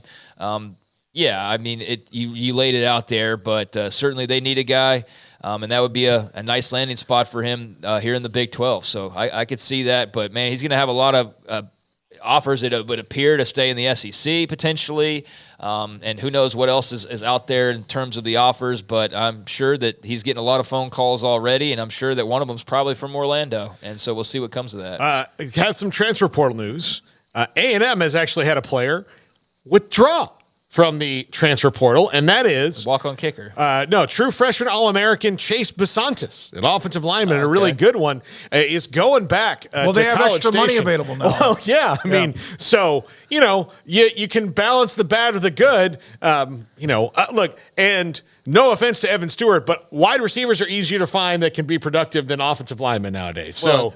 Quite frankly, they spend a lot of time, a lot of media, a lot of talking on guys who are all in the portal and are moving on. And so maybe it's good to just get some offensive linemen to just recommit and just to start building this thing out for Mike Elko and not worry so much about the flash, although you're going to need some of that as well. But, yeah, you take what you can get, especially when they've had what seems like a pretty big exodus. And, good for the Aggies there. There's a lot of different moves going on, and tomorrow will be interesting with the signing day to kind of get some clarity on some of these at least rumored about storylines with the high school prospects and some JUCOs as well. But that'll be a big chapter that closes tomorrow, so looking forward to that. The way we cover National Signing Day changes because there's two, also changes because, we've talked a lot about it, but we'll be there and we'll discuss it. There'll be some transfer portal news, or maybe that's a truce when it comes to transfer portal news on a National Signing Day. Barry Moore. Guys, how about this one? Greetings from Australia. Good day. Thanks for your great show, guys. Try to catch it every day for my college football fix. That is absolutely awesome. Good day, Barry. Barry, thank you very much. Appreciate you, Barry, and thanks for watching, listening, and hope to hear from you again. But, yes, thanks for the greetings from down under. Appreciate that. All right. So there we are. Thank you, all of you. That have been a part of the show in any way possible, whether you watch us, you listen to us, the Sikkim 365 app, in the chat room, and also the text line that's always open too. Yeah, I just mentioned this on occasion, but if you haven't already, please hit that subscribe button. Please hit that like button. We don't bang it over your head, that request, but on occasion, it's a solid that you can do for us as we bring you college football and a few other things coverage-wise 5 days a week. We are going to have time off next week, and I know you're going to be asking for guests later. Keep in mind that all these bowl games, we're not going to be around for those. So if you want to get guests and whatnot, like there's a lot of games coming up we're not going to be around for. I know Utah, UCF, we're going to come back, and it's going to be like the playoff. So I get that. Yeah, so we're going to have to cover that pretty thoroughly these next 3 days. But, yeah, if you hit that subscribe button, that like button, we would appreciate that. All right, we'll be back again tomorrow. Paul's triple option, 1 until 2. This show back tomorrow, 3 until 6 Central. Thanks to our amazing group of sponsors. Every day they are a reason we're here, and, of course, keeping up what you hope are the news and stories and opinions from you and us when it comes to college football. Don't forget tonight at 10:30 on the CW, it's 365 Sports Tonight, presented by GXG at BaylorBears.com/GXG, the current and future support of Baylor student athletes. I'm David Smoak for Craig Smoak and Paul Catalina. Garrett Ross Have a great night.